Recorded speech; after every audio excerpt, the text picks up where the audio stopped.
Big time fight week coming up this week with Fight Night Picks. We're getting excited about the action of UFC 288 with Aljamain Sterling taking on Henry Cejudo in the main event for the Bantamweight title. There's a lot to break down. We got a lot to cover. You're going to want to keep it locked in with Fight Night Picks. We always say, let's get into it.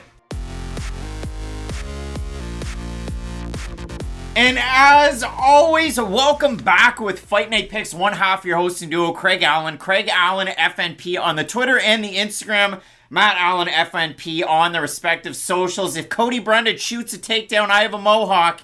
But if he doesn't, Matt braids his hair. Matt, you went with something. Well, no, so I did braid it. But here's the thing. You ever tried to braid your hair, Craig? I've never tried to braid a rat's nest. So here's the thing.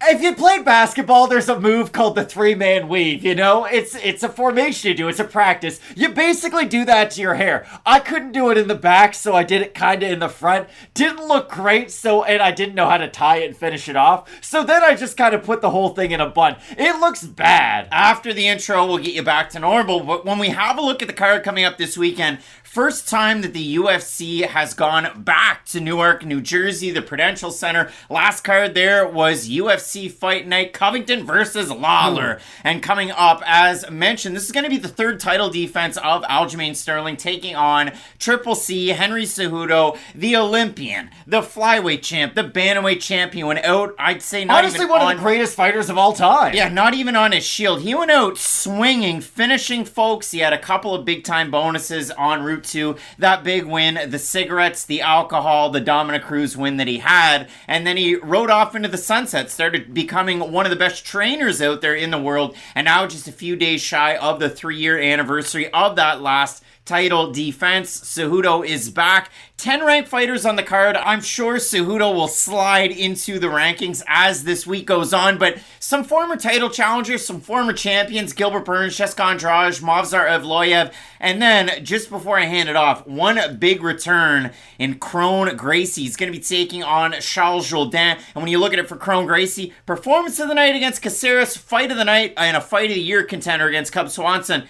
And then he rode off into the sunset. Where was it? A lot of big-time fights and 4 debuts on this card. A real Fight Night Picks kind of feeler card out there. And I don't know about you, but I'm way more excited about the return of Cejudo than I ever thought it was going to be. You talk about it. We're coming up on the 3-year anniversary. There was never really a point during those 3 years where I was like, damn, I really need a Henry Cejudo fight in my life. But now that we are approaching it, I'm really excited to see him back in there. We all know how skilled of a fighter he is. And whether you do like his whole King of Cringe character or not, he is one of the better fighters of all time, regardless of weight class. So if he is able to come back and recapture the title at 135, he is going to be on a very short list of sort of the all-time GOAT. So I think this is going to be a very fun card and a very fun card to break down. It should be. Make sure you check out the show on Saturday, Question Mark Kicks, 2 hours before the prelims. We offer up those final thoughts, previews, and predictions, and we get to talk about any fights that were dropped or added. And you know, if throughout the week, as we had last week, if anything does change, you can keep it locked in here on the channel, and we'll offer up those updated videos. So, Question Mark Kicks on Saturday, 14 total fights to break down. You're not going to want to miss any of the action.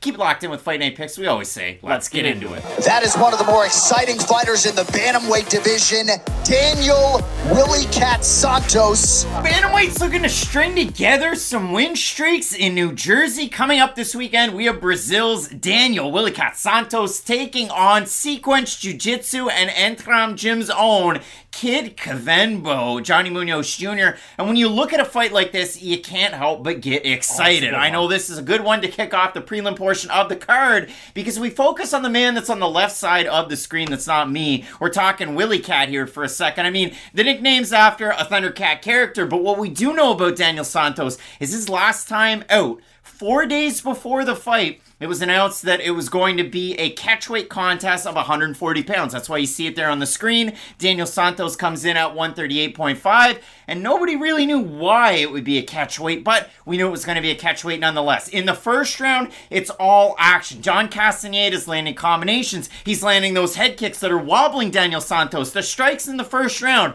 50-19 for Castaneda. He won that round on all three judges' scorecards. So in the second round, all right, is the weight thing going to come into effect for one of those guys? Well, it seems like Castaneda kind of blew it a little bit early, but to his credit, Daniel Santos, we know him as the king of spin, but you knew him with that left hook, the uppercut, and then the knee that he was able to land in tight. Castaneda was just kind of hanging around, there to be hit. His hands completely dropped. He seemed like he was a little bit tired. But again, credit to Daniel Santos. He was there for the fight and cashed as a big-time underdog in that one. And for Daniel Santos, coming into the UFC, he was off a really long layoff. He had fought kind of varying levels of competition. But we know, or knew, that Santos was that king of spin king. He had 2 body kick knockouts, spinning body kick knockouts. So Santos is a wild fighter. He's going to bring the action. And if you know Daniel Santos, you know that a fight against Johnny Munoz Jr. is a lot of fun, because where Daniel Santos can kind of thrive in some of the scrambles, not necessarily work in a lot of his own jiu-jitsu and takedowns, because he struggled there in the past. His one loss over with ACB or ACA at the time, it was a lot of the scrambles. It just kind of slowed him down a little bit. Johnny Munoz Jr., wrestling background, jiu-jitsu is the play. He got his black belt at 20 from his family gym being sequenced. And again, his father's nickname is Kid Kavenbo. His father's name is, you happen to guess it, yeah, it's Johnny Munoz. But he's really added to the tool belt, going to Ikram Gym in Tijuana, working on some of that striking. I went back and watched some of the fights, and for Johnny Munoz Jr., he's kind of an unorthodox male bantamweight to the fact that he likes to go in, close the distance with a lot. He just kind of throws a lot at you. A big flurry. He clinches for the body lock, for the trip. He's not a single leg, double leg takedown type of guy. But for Johnny Munoz Jr., when you watch him flow with his grappling, you look at the Jamie Simmons win, you look at some of these other ones, he's very, very good. And I know the last 2 fights, there's been a lot of this. Wacky waving inflatable tube man, not hitting the target, but he will throw a lot at you from distance. You threw a lot at the folks right there, Craig, I must say. That was a very long spiel. Here's the thing about this fight. I'm very curious to see how much success Munoz will have on the feet against a guy like Santos. Because Santos, we do talk about the spins a lot, but I like it when he keeps it simple. You know, like, even though his more extravagant strikes, if you will, are very nice, the left hook is very clean. The right straight is nice. When he is able to mix those uppercuts in and the knees at the middle, we saw how devastating they were in the last matchup. So that's the thing about Santos. It's almost kind of a discredit to just talk about the spins, because he is a very talented striker just on the feet in general. And if Munoz does go out there and not really commit to a lot of his strikes on the feet, and if Santos is getting a sense for that and really able to move out of the way of some of those strikes and answer with his own power shots, then Munoz might find himself starting to shoot from a little bit further away. And I think that's really going to be the key for Munoz. He's really going to have to mix in his boxing with his own wrestling attacks, because if he is starting to shoot from some of those longer distances, well, we saw it just in Santos' last fight. Those knees up the middle can end this fight at any moment. But I am going to be curious about this.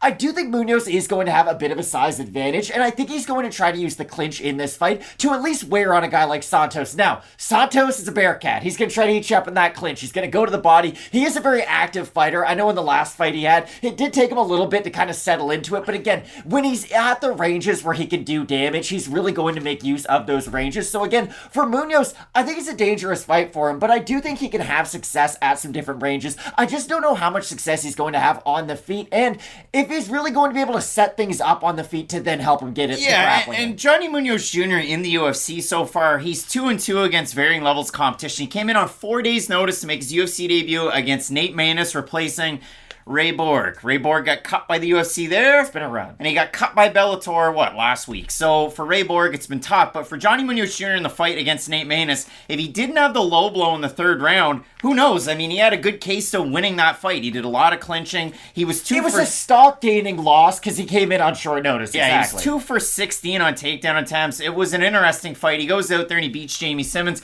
He loses to Tony Gravely in a fight where it was that short shot on the inside that dropped him and finished him.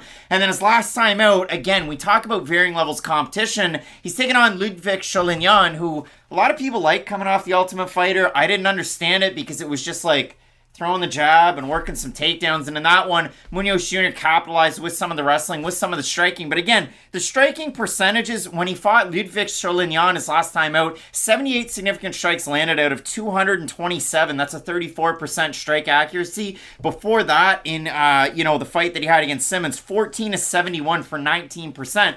when it's at long range, he's throwing a lot at the mirror, but he doesn't really hit it. And that's what I talk about when I talk about commitment to the shot. If he is just out there kind of pawing things out, remember Marina Moroz? Like, her striking percentages, she'd land 11 strikes in a 15-minute fight. And she does the Kia, so it really does sell it. But my whole point is, if Munoz is out there just throwing volume for volume's sake, I do think Santos is the type of striker who would definitely make him pay for that at those ranges. Santos is favored in the matchup. He opened at about a minus 150, minus 160. He's still about there. You have a look at the Tapology votes. Matt, surprised to us as they are to you. I'm going to say over under 65% Daniel Santos. I thought it was going to be 60% Santos, so I'll say below, but I think he'll be the favorite. It's going to be below. It's over. Wow. So 688 total votes, 81% Santos, 54% by decision, 37% by knockout. For the 19% that have Johnny Munoz Jr., 72% by decision. And as I said, I mean, I know it might seem like we're a little bit pro Willie Cat on this one, but for Johnny Munoz Jr., working with some of those good strikers, some of those all-action guys that you're going to get out of Ikram Gym, pick a guy like Marcelo Rojo to train with to get ready for Daniel Santos. I think that's the guy, but when I look at a guy like Munoz, I mean, we know how accredited his jiu-jitsu is. It's just, can he get it to those spots on the mat? Daniel Santos, as I said, the one loss that he had over with the ACA, he was fighting a man named Murad Kalamov, who fought a decent level competition, lost a decision in that one. He threatened with some chokes on the takedown entries, but he did get taken down by a lot of double legs up against the cage, and he forced himself back up. He showed really good resolve in that fight. So in this one, I'm going to go with the more damaging striker in Willie Cat Daniel Santos, but I think this is a burner of a fight, and it's going to be all action to start the card. I'm also going to go with Daniel Santos, but I like how you kind of opened this video. It was two guys looking to get on a win streak. I think they're both more than capable to get on win streaks in the bantamweight division, and honestly, you can't say that about a lot of fighters making their way up just because of the depth this division has. So I think this will be a very closely contested matchup. I think it's like 60-40 Santos. That's kind of what I said with the Tapology votes, but I also have Willie Cat in the match. Daniel Santos representing Shoot the Box. He is a teammate on this card in Rolando Bedoya. Both of us going with Willie Cat to get the win over the former King of the Cage champ, Johnny Munoz Jr. Let us know down below in the comments section who you have in at the top of this card in this division. Titles on the line between Sterling and Cejudo. You're not going to want to miss it. Keep it locked in with Fight Night Picks. We always say, let's get into it.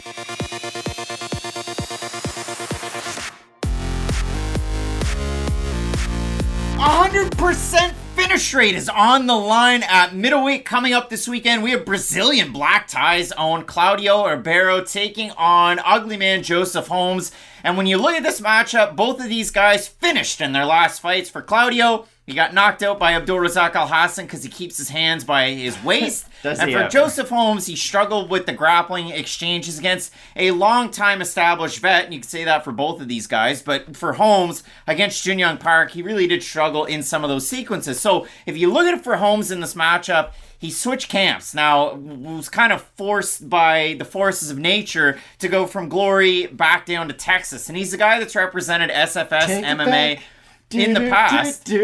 But getting ready for this one, as Matt goes with the song from Rocky Balboa. Yeah, going back to his roots, Craig, getting fired up. Joseph Holmes for this one, he's now training out of Texas again. So neat to see for that one, but a new gym connection there for Holmes. For Claudio Ribeiro, if you look at this guy, I mean, my goodness, just a path of death and destruction. If he was a firefighter, would he look at a burning building and say, what if we threw fire on it? Because that's really all he does. And that's what we said a lot in that Abdulrazak Alhassan video. It was, hey, this fight's probably going to end by knockout because both these guys are more than capable of finishing the fight that way. But it's like you said, what does Claudio do?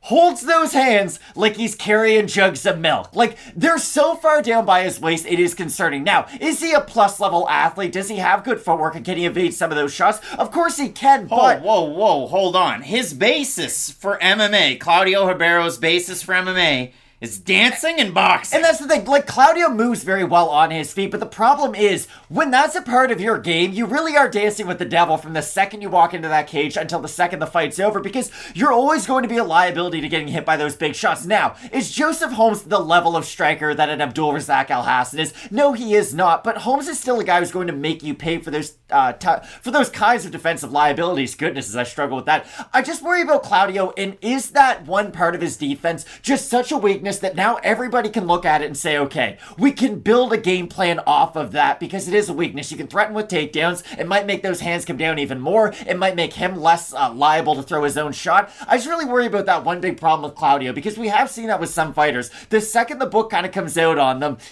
they can struggle to build off of that. And that's what I found interesting, going through, listening to interviews that Joseph Holmes had done before this fight, and he did one with the All-Star MMA and JHK, and he kind of touched on the fact that he lets his coaches do the tape study, but he picked up on the fact that Claudio likes to throw a lot of naked leg kicks, and he also had a crazy fallout after the whole Kevin Holland thing. So Joseph Holmes, the personal life's gone a little bit wild. Listen to that interview. But when I watched Claudio fight against Abdulrazak Alhassan, he had some big-time advantages in that fight in terms of height and reach advantage, and he utilized them well at the start. Those leg kicks are really good. In the first round, they forced Alhassan to switch stances, but then he was able to close the gap with some of those hooks, and you saw Claudio not bring the hands up, not really be able to circle out. He kind of backed up towards the cage, and that was ultimately his demise in that fight. And if you listen to kind of both of these guys, I mean, Claudio was on Dana White's Contender Series. He ends up getting the win over Valenzuela, who was a champ down in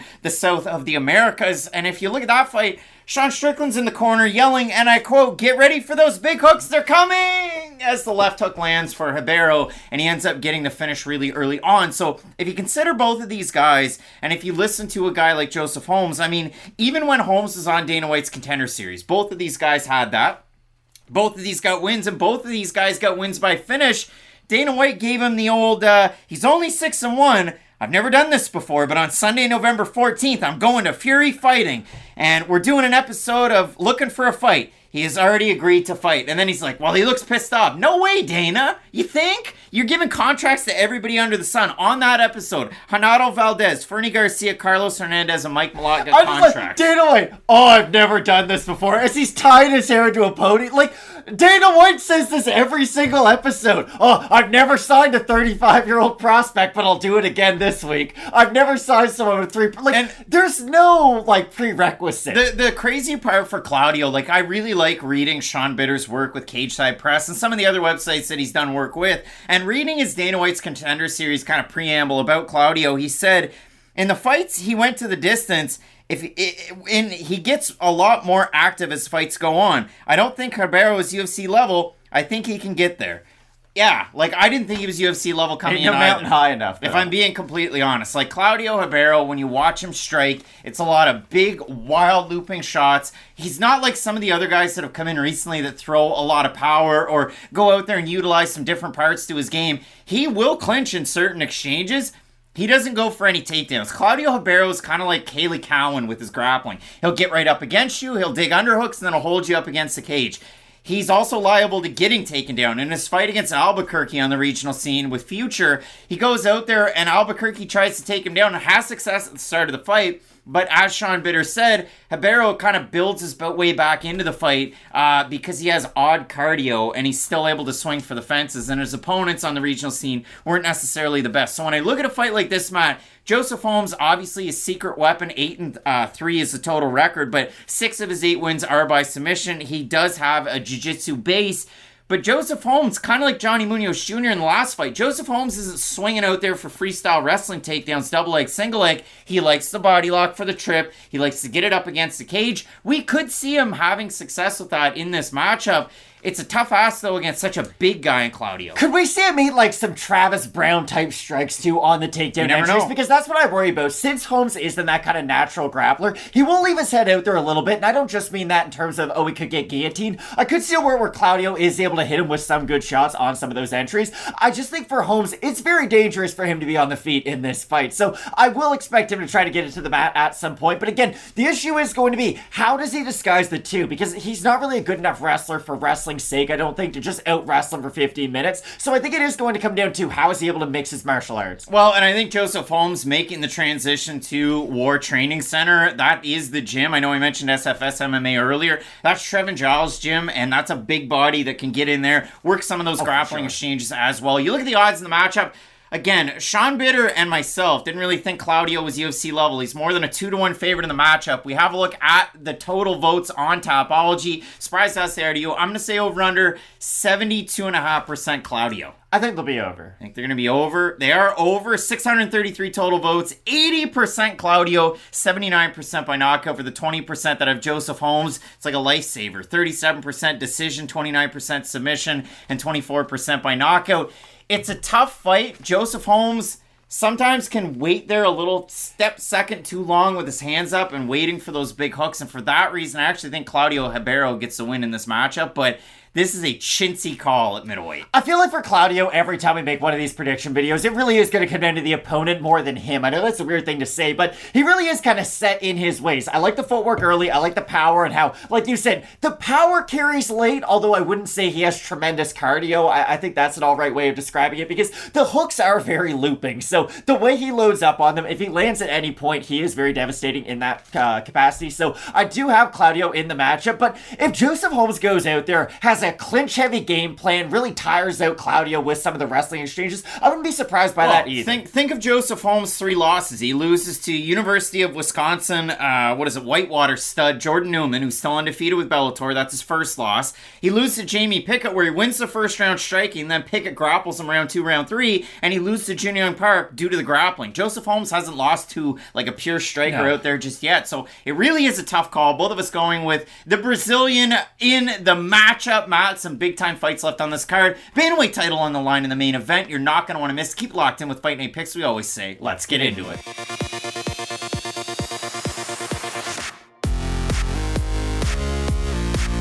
On April 10th, the tweet went out there. Out is Nate Maness, and in is Rafael Estevam, and we have Macapa taking on the UFC's Millhouse. Well, my mom says I'm cool. Zhalgas Zhumagulov. Guess who's back again. Just when you think old Millhouse has kicked the can, he retired out there on Instagram. Zhalgas Zhumagulov back into the UFC. And Matt, for Zhalgas, I mean, he was one of those guys outside of the promotion. He was a champion with another organization. There was some fanfare around him. He had fought a really good level of competition out there. When you say there was fanfare around him, there was the 2 people in this room. Like, we were excited for him. Yeah, Kazakhstan, they were excited about it. But for Zhalgas, at this point in his UFC career, he's 1-5. And the reason why he retired was he's had 3 fights go to decision that he more than likely should have won in the eyes of many, but not in the eyes of the judges. And I can go down and tell you why. I mean, I'm talking, he did lose a unanimous decision to Amir Albazi. That one's fair. He got knocked out by Manel Kape. The split decision to Jeff Molina, most have thought that he won that. Most have thought that he had won the split decision to Charles Johnson. And he lost the unanimous decision early on in his debut to Raulian Paiva, where he put the pressure on and landed his power shots. And most had thought that he had won that fight.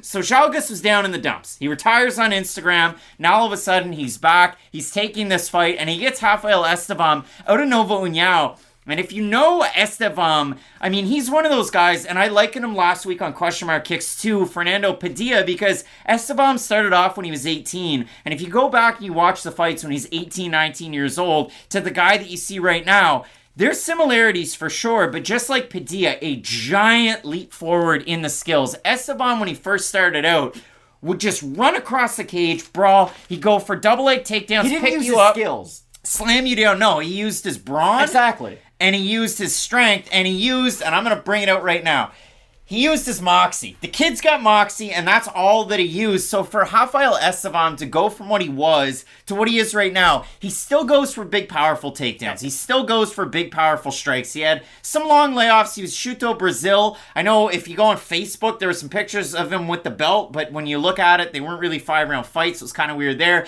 He fights with the LFA on a card where you had those crazy Bonfim brothers going out there and doing their thing. He beats Felipe Esteves, and then he beats Joao Elias over on Contender Series. And in that fight against Elias, I mean, after a while, Elias kind of looked like Carl Havoc. He didn't even want to be around anymore. He didn't. Wait, are That's you talking the handoff. about in the suit? Yeah, in the suit. I'm talking about. Okay, here's the weird thing about Estevam, and that was what I want to talk about too. Earlier on in his career, he just relied on his athleticism, even though he is a tremendously skilled fighter. And as he was able to progress throughout his career, you are able to see the skills pop out a lot more. And like you said, does he still go for these big takedowns? Yes, he does. And I'll be interested to see how much sort of those big athletic moves are going to work against a guy like Zhalgas, because Zhalgas is one of the best 14-8 fighters you will ever see. I swear, I'm going to die on this hill. I'll be the only one to do it. Hold on, we're going to say the same thing about Charles Jourdain when he comes up. Oh yeah, don't you worry. I'm going to defend some fighters who probably aren't worth defending on this card. But for Zhumagulov, he is much better than the record would suggest. It's a lot like Matt Brown near the end of his career. He's still a tough fight for anybody, even though he can still get finished. But for Zhumagulov, is it going to be easy to go out there and just kind of out-muscle him? No, I don't think it will, because he is a very active fighter. And that's the thing that we have seen even throughout a lot of these losses. The weird thing about Zhalgas, and I think this is what holds him back, is his power shots are good, but he's not a huge one-punch knockout guy. He has good activity. He does the same combination every time. He goes hook to the body, overhand. But again, and it's not like he's Dustin Poirier throwing these shots though, so he's not making people stumble all over the cage, and his takedowns are good, but he's not one of these guys who can really hold you down and make you feel his physical dominance. Like, he'll take you down, you'll pop back up to your feet, he'll take you down again. It really is a lot more based off his activity, and that's why I like it when any prospect fights Zhalgas. I don't care what his record is. He could be 8-14. If this is his skill set, I think it's just a great guy for any prospect to fight. So I'm going to be curious to see if Estevam can have success on the mat, because for Zhalgas, we have seen him get out-wrestled in some exchanges, but we've yet to see him convincingly get out-grappled for 15 minutes. Well, Amir Albazi was able to do that. Amir Albazi was able to, but Amir Albazi is a ranked fighter. I'm talking about these guys who are working their way up. Yeah, and if you do look at it for a guy like Zhalgas Zhumagulov, I mean, a negative strike rate in the UFC over the 6 fights is a negative 0.5, so if you're on the outside, you can get it done, but again, with that pressure, with that storm, he doesn't really go away as these fights go on, and if you look at it for his takedown numbers in the UFC, the number isn't actually all that great. He's 6 for 31 on his takedown attempts, but he will clinch you if he doesn't get the takedown. He'll hold you back, and he hasn't been winning these fights with the pressure, which is odd, because that seems to be the way that they like to call it. The only win that Zhumagulov has in the UFC is over Jerome Rivera, who went 0-4 and got finished in 3 of those 4 losses, and he sent Jerome packing. So happy trails to him. They kept Zhumagulov, and you like to see that. But when I do look at this one, I mean, Zhumagulov, he's got to be the youngest 34-year-old with the motor that he has and the road miles that he has, because he How many good luck texts does he get before the fight? I'd say there's a lot of them. A lot of them. Come home safe. We want to see you win. When you look at a matchup like this, though, what does he have, a flip phone in 2007? No, it's just those are all the good luck texts. Estevam, when you do look at it, Brazilian Jiu-Jitsu black belt, trains at a Nova União, and you go over to his Instagram, and he's training with Dos Anjos. He's training with my guy, Leo Santos, who recently was retired. Also, Jose Aldo, some of the boys over there at Nova União. So you know the sparring's probably going to be hard, and you know Dede Pederneiras is going to be in his corner, and he was with the LFA, and you look at it over on Contender Series, that big win over Joao Elias. But the thing that I found interesting, I looked at it, and if you're trying to find tape on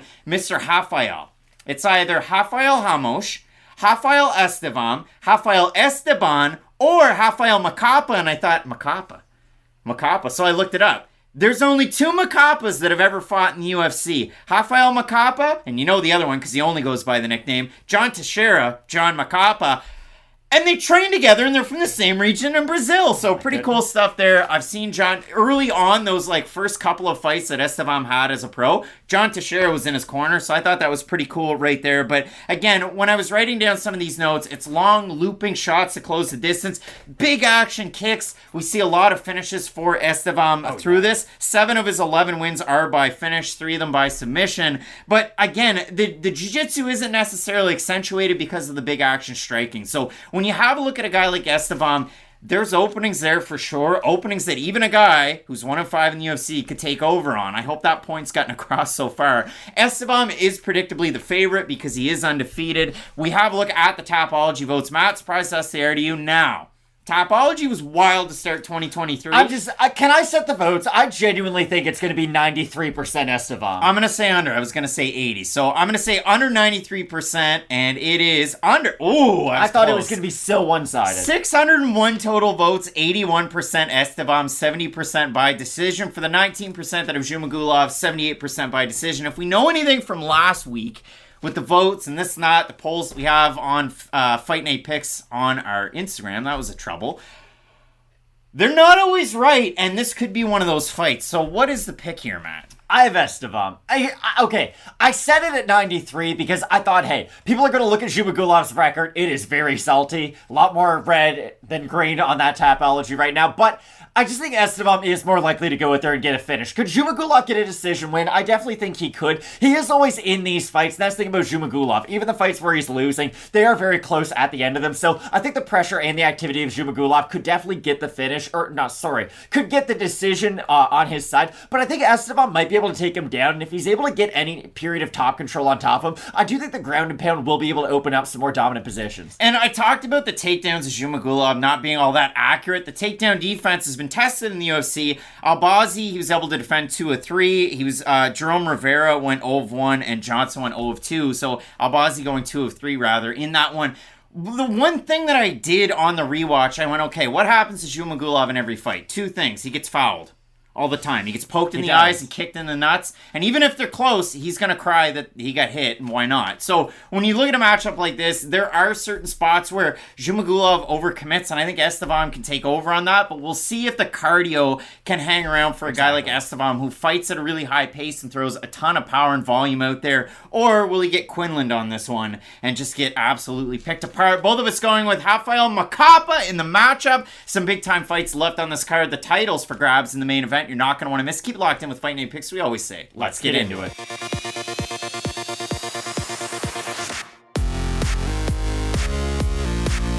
Phil No Hype Hawes is 4-2 in the UFC, and his only losses are to Chris Curtis and Roman Dolidze, who are ranked inside of the top 15. And now guess what? He gets to welcome a debuting fighter to the promotion in one Ikram Aliskerov, who only has 1 loss. An uppercut knockout against Hamzat Chimaev with Brave. So, some wild stuff when you do consider a matchup like this. Again, Phil Hawes is a known commodity. You knew him from the Ultimate Fighter Season 23, when in the preliminary rounds, he lost Andrew Sanchez, who won the season at light heavyweight. So then he goes to World Series, wins a fight, loses to eventual PFL millionaire Lewis Taylor, then takes a little bit of time off, goes on Dana White's Contender Series, has a Fight of the Year contender against Julian Marquez, gets finished, goes out there and rebuilds himself. And the craziest part about this matchup is Phil Hawes fought with Brave at the same time that Ikram Aliskerov was over there, but the paths never crossed. And Phil continued to win. He had a giant win streak coming into the UFC. He kicked it off with some performance bonuses.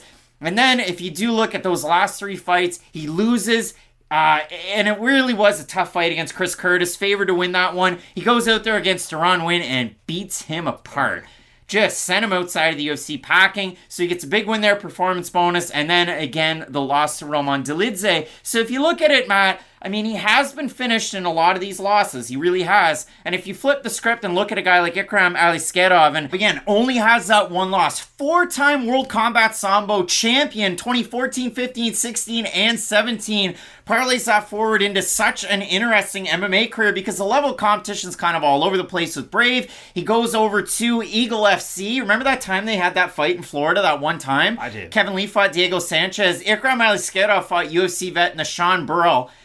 And he was like glue on him. And that was pretty much the whole fight. You didn't get to see any of Ikram's striking, which you did see over with Brave. And he had a very extensive record over with Brave. So again, like glue on Burrell. And then his last time out, he goes over on Dana White's Contender Series. And I mean, he was taking on Mario Souza. Noted kickboxer, not grappler, and in that one he was able to mix things up. He did get tagged a little bit as the fight started, but Aliskerov was able to take over and get the finish win, and it was a surprise that Aliskerov even had to fight on Contender Series, knowing how good he was. So all of a sudden, you fight on Contender Series, you prove it, now you get a guy who has a winning UFC record and has only lost to top 15 contenders. It's a really wild position for Ikram to find himself in, and that's the thing about Phil Hawes. Have we ever questioned the skills of Phil Hawes? No, I don't think so. He is a tremendously skilled fighter. You saw that really just on display in the Jourdain Win fight. He was landing boxing combinations, the elbows, like everything was really flowing for him. He was able to defend takedowns. He has offensive takedowns of his own. Like, he is a tremendously skilled fighter. So if you look at it for Ikram, again, Combat Sambo is the base international master of sports there. Phil Hawes, he was a JUCO national champ at, Iowa Central Community College, and then he went on to wrestle at Iowa State. So Phil Hawes is that guy when it comes to wrestling, but he gets it done with his hands in these fights. That's what I was saying. And the thing is, though, for Ikram, I am going to be curious to see if Phil Hawes can make him uncomfortable on the feet, because when Phil Hawes is in your face making it ugly with his own boxing, he can have a lot of success, but even in fights that Phil Hawes has won in the UFC, he can get tagged and can get hurt, and we've seen it happen enough times to where I am a little bit concerned about him if he is starting to eat some of the straight shots from a guy like Ikram, because if Phil Hawes isn't able to get on the inside and start to land his own power shots, I worry how much success he is going to have on the outside, because his kicks are good for the legs, but he doesn't necessarily go to the body or the head all that much. His boxing's good from the outside, but he's not a guy who's going to work behind a ton of jabs like a Calvin Kattar, I guess, would be a good fighter. So I really do think the distance management is going to be important for Hawes, because if he's able to get on the inside, I think he's going to be a wrecking machine in this fight. I really think he's going to have a lot of success in that position. And I mean, Phil Hawes in the UFC, 100% takedown defense. In the fight against Kyle Dacus, he defended all 7 takedowns, so that's why the number is where it is. But if you look at Hawes getting ready for this fight, I mean, I could have Killcliff FC up there for the graphic on the second one that'll pop up for you, but if you actually look at it, Phil Hawes, this camp, Tiger Muay Thai, that's either a really good thing or the worst thing for your career. And we've seen fighters go there and have a ton of success. And then we've seen other fighters like Charles Johnson who talked about the fact that it's a 30-hour trip back over to just Vegas. You're going to New Jersey for this one, where Phil Hawes is a hometown guy all of a sudden. He's from New Jersey. So it'll be interesting to see how he's able to parlay that forward with his skills that he has already on the feet, accentuate those. We know how good his wrestling can be. But if you look at it for a guy like Ikram Aliskerov, again, against Souza, he did look really good. I go back to a few of the fights that he had with Brave before he came over. The fight against Miro Djurkovic, if you look at that one, Djurkovic had fought 2 weeks prior and looked a little slow out of the gate, and Aliskerov was able to push the pace. He goes out there and lands a heavy, steady diet of jabs. He'll then work in his right hand, and he really likes that left head kick from the lead leg, so look out for those when you watch a guy like Aliskerov. You know how good the takedowns can be. He has really good top pressure, but I go through the fight that he had against Gonzalez. Okay, so Gonzalez had fought Dan Hardy in 2006, and he beat him, He beat him by submission, but it was overturned due to punches to the back of the head. So then he goes out there and he fights Hardy again, he loses. So now all of a sudden, that fight was at 170. Years later, he's in his mid-30s and he's fighting at middleweight. And he was a little chunky around the middle. But in that one, Aliskerov was able to really land on him. And Gonzalez is able to do some work on the outside. Gonzalez shoots for a takedown. Aliskerov meets him with the knee, and it's like shin on head. Gets him down after that, gets on top, pounds away, ground and pound finish. The face never looked the same for Gonzalez. So a big win there for Aliskerov. But you go down and you look at it for the fighter representing formerly Brave, I guess. Weigh-ins have been an issue in the past. So first up in 2018, he took on Joey Birkenbosch, and he weighed 189.4 pounds for 185. When he took on Nashawn Burrell, he weighed in at 186.2, so he couldn't cut that extra 0.2 pounds, so that's a little tough. He has made it down at less than 185 pounds. He fought Chimaev at a catch weight of 180, and he weighed 175.8 for that one. So I'll be interested to see how Aliskerov makes out with these weigh-ins as the UFC career progresses, and especially for this one. You look at the odds in the matchup, Aliskerov more than a 2-1 favorite. We have a look at the Topology votes. Matt, surprise to us there to you. I'm going to say over under 75% Aliskerov.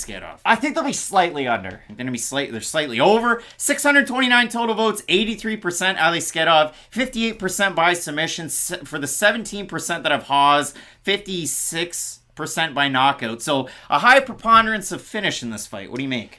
I could see this ending inside the distance without a doubt for either guy, to be completely honest, because I do think Phil Hawes does have that kind of power to hurt pretty much anybody on the feet. But again, I worry about him in some of those positions where he himself can have a lot of that success. So I will go with Aliskerov, but again, I think Phil Hawes can easily win this fight. Again, I've never questioned the skills of Phil Hawes. I think that has to be said. I think Phil Hawes wins this fight. I think on the volume and the striking alone, he can get it done against Aliskerov. Aliskerov has great takedowns. Phil Hawes has great takedown defense. And I mean, even in Aliskerov's fight against Dennis Tululin, on some of those in-betweens, he was getting caught by the uppercuts, he was getting caught by the hooks, things that Phil Hawes can take over on. As that one went on, Tululin's power bar went way down and the takedowns became a lot easier. Aliskerov ends up winning by Kimura on top. So we'll see if Aliskerov can do that. I'm a huge fan of his.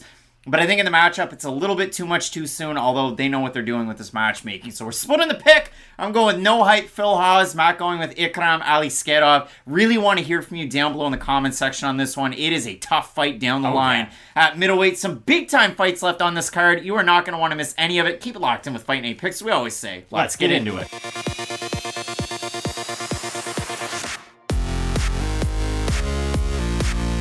One of 4 debuts on the card. Coming up this weekend, we have Braxton Smith. And listen, I know a couple of things. He likes lifting weights, he likes horror movies, and his nickname's the Beautiful Monster. And he also likes to separate heavyweight souls from their bodies. Matt, Braxton Smith making this debut, and you look at all of the wins that he has, those 5.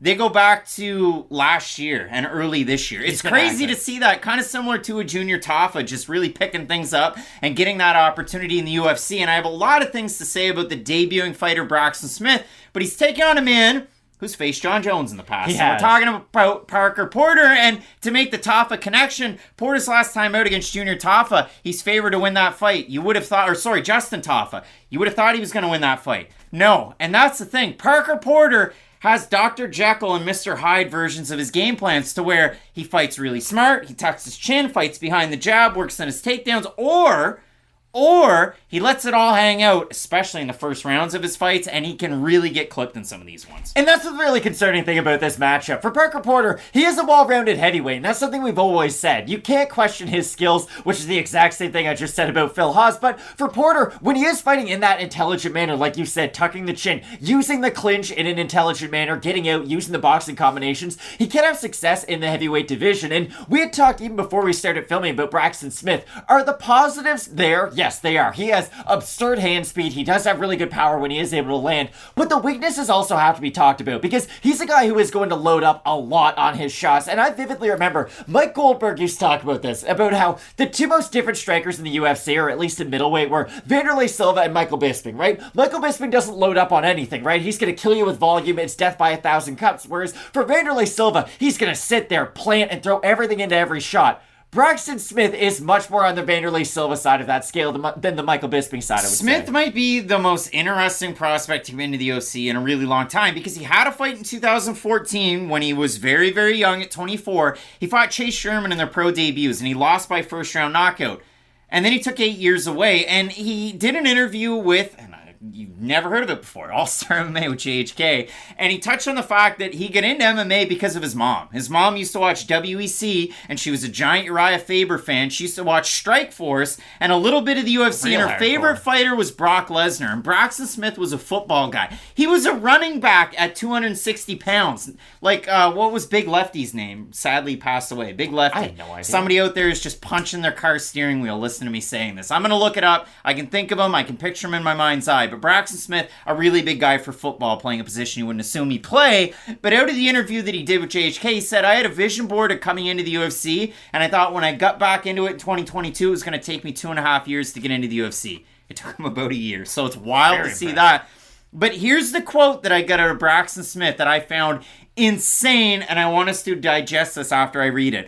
All of those fights I trained myself. You know, I didn't have anybody. So now that I'm in the UFC with this platform, like getting into a real good gym, a home gym where I'm comfortable with, and that's the next step for me, or for us, he said. For those fights that he had over with PFC where he's dusting guys, he didn't even have a home gym. All of a sudden, he's now training at Ohana Academy HQ in San Antonio for this one. And he said after this fight, he's going to go back to Austin and he's going to find a gym in Austin.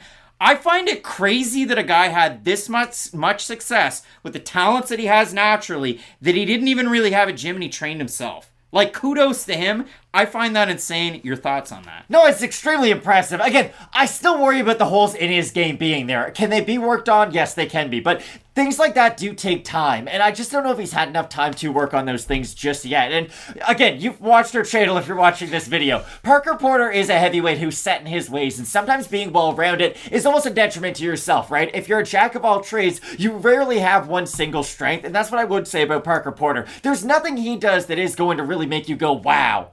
Parker Porter is a one of one in that category, but could he go out there and really use his physicality, use the clinch, wearing a guy like Braxton Smith, and not give him the separation he really needs to land those power shots? I think Parker Porter could use a game plan like that to find success, but again, if he is just on the outside trying to paw the jab out there playing that game, this fight could be over in 17, 18, 19 seconds? And that's it. Braxton Smith's longest fight was just over the 2-minute mark in the first round, and if you do look at it, I mean, he did another interview with Alex Behunin in Cage Side Press this past summer, and he said after the Sherman fight, he was kind of lost, he wasn't in the right space to fight, so he agreed to play arena football in Vermont, and then he really took time off to get right. And he also said in that one that he hurt his left hand in the first fight against Shakori Savage. He kind of had to heal that one up on his own and get back into it. But if you look at the fights that Braxton Smith has had, the fight against Beck taps the gloves and then pressures with a big flurry, and he's able to land on Smith.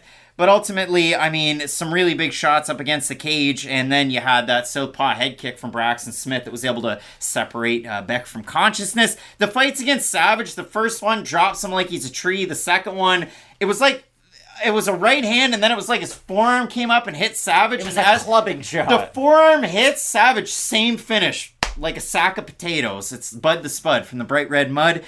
You look at the other fights against Lopes. The thing that I found interesting in the fight against Adilson Lopez, Smith doesn't check the kick at all. Lopes didn't look good in that fight, though. He basically stood there with his hands down and walked straight back. I have to say that.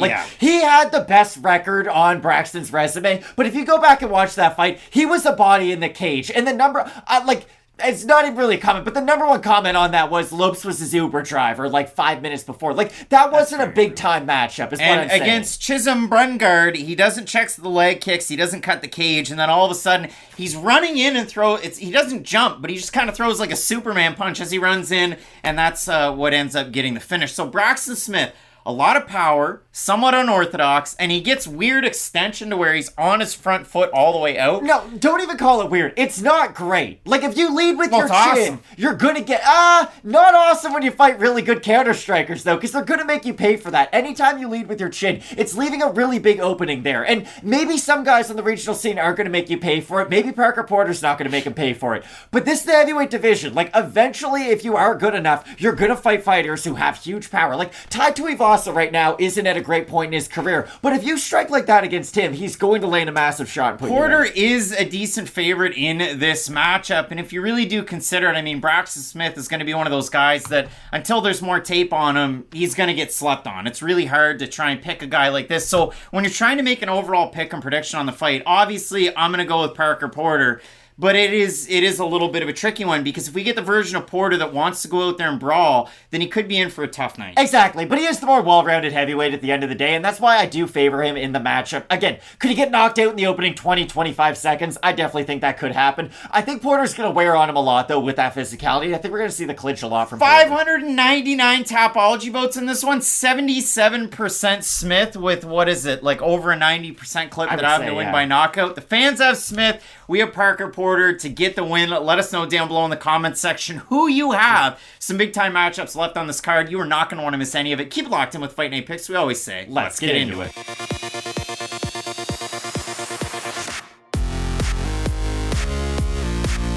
Top-ranked strawweights battle it out. Coming up this weekend, Marina Rodriguez is ranked number 5. She's taking on Virna Jandiroba, who's ranked number 9, in an absolute clash of styles on the prelims. And for Marina, it's kind of crazy because she went from headlining act at a number of opportunities. Her last time out against Amanda Lemos, the power really kind of got rid of all the volume from Marina on the outside, and by the end of it, she ended up getting finished standing. So something that we hadn't seen before inside of the confines of the UFC.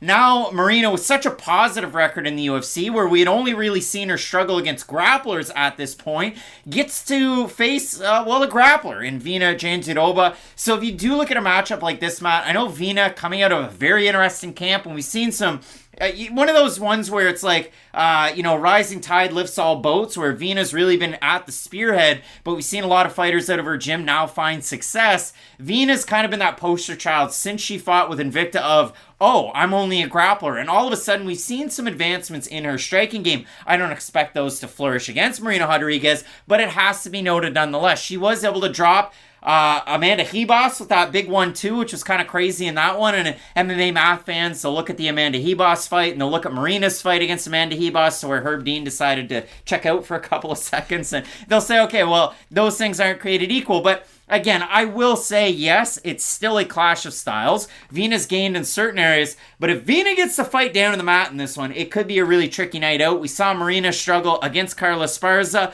against Randa Marcos, against Mackenzie Dern in some of those long extended grappling scenes. I gotta say this, if we get a lot of grappling out of these two, I think Virna is going to be favored in those matchups. Don't get me wrong at all. I think it might result in a bit of a stale fight because Marina loves that lockdown from the full guard to where she basically just holds on for dear life. And that's the thing about Marina that she hasn't necessarily improved on throughout her UFC tenure. Yes, we've seen her start to struggle. I guess we'll start to struggle. We saw her struggle in the only matchup she's really ever been in where she's not the more heavy-handed than her opponent. Her last time out, I don't think she is going to struggle in any situations on the feet in this matchup. For Virna striking, yes, it has improved, but it is a lot of like lunging jabs from the outside. It does kind of match her footwork up with some of those prodding shots, and I think she will struggle with some of the volume that Rodriguez does bring into the ring. But if Jandiroba does just go in there and use her wrestling a lot, we've seen it enough from Marina in the past. She does get held down in a lot of these matchups, and the thing about Marina's game is it's always been a thing that she has struggled with, and for Virna, it is kind of wild. We're almost kind of focusing right now on the lack of striking, if you will, out of Marina because it's so fresh in her mind, right? It just happened in her last matchup, but I don't think Marina's a fighter who's going to get outstruck by many fighters in this division. And 115 is full of great strikers. Like her, if Joanna ever came back, I'm telling you right now, that is the matchup I want to see more than any other. I just think Virna, if she is able to kind of go back to what her grassroots are, which is mixing her martial arts, using her jiu-jitsu, being that kind of hard-nosed wrestler that she is, because she's not going to go out there and complete takedowns like a fighter like Carla Esparza, for instance. Carla Esparza is a lot more dedicated to those double leg takedowns. Virna is, she'll kind of mix in a trip from the clinch. She'll go for a single leg. It's not necessarily as clean as a fighter like Esparza, but when she's able to get on top, she might even be a little bit more active than a fighter like Esparza. So maybe I'm wrong. Maybe she will be able to get past the guard of someone like Rodriguez. And to that point, there's a lot of fighters coming up on this card, and it's not that I'm trying to conflate it in my mind, but there's a lot of fighters that fight with non-traditional takedowns. And when I say that, I mean like non-Greco-Roman or freestyle wrestling takedowns. If you go down through the card, you look at a guy like Johnny Munoz Jr., body lock, trip takedown. You look at a fighter like, I mean, pick any other.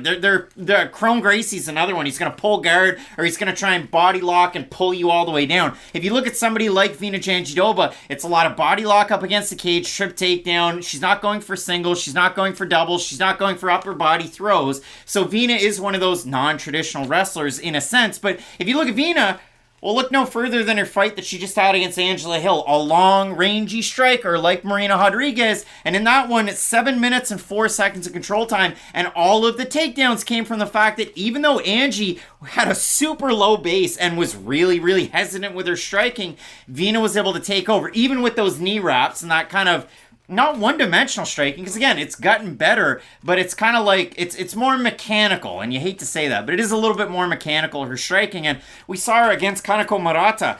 Look at those the kicks to the body that were defended, and then she's going out there and breaking somebody's arm and winning by TKO. It's kind of wild to see that. Now, again, I don't see those successes coming in a fight against somebody like Marina Rodriguez, but Marina's one of those fighters that champions Thai boxing. You see it even out of her gym. Thai Gym or Thai Brazil. So it'll be interesting to see what we get out of it in a matchup like this. But again, if you look at somebody like Marina, her last time out, she was favored to beat Amanda Lemos. She's been favored to beat like Yan Xiaonan by a heavy amount, and that was a really close fight. Marina looked great in the first round, second round, third round. Yan kind of took over, even though Marina won by split decision. So for Marina, she's at one of the toughest points of her career. I know the record's still very, very good. She's 6-2-2 in the UFC, and she struggled with some of these grapplers in the extended sequences. She's favored in this matchup against Virna Jandiroba. If we do consider it, Matt, I mean, what's a pick here in what seems kind of to be like a black and white type of fight? I think it's a really difficult one to predict, though. Like, you're right. The fight itself probably won't be close by the time it's over, but it's a really difficult fight to predict for those reasons.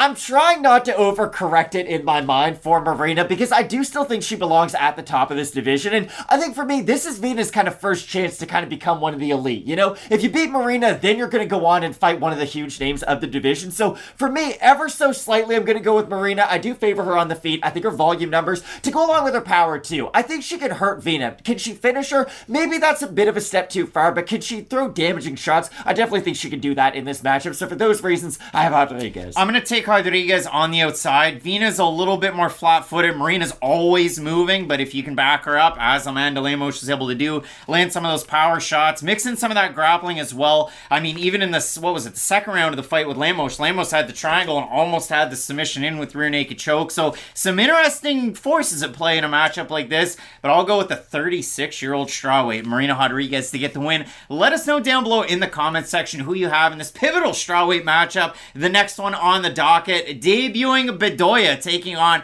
Khaos Williams. You're not going to want to miss any of it. Keep it locked in with Fight Night Picks, we always say. Let's get into it.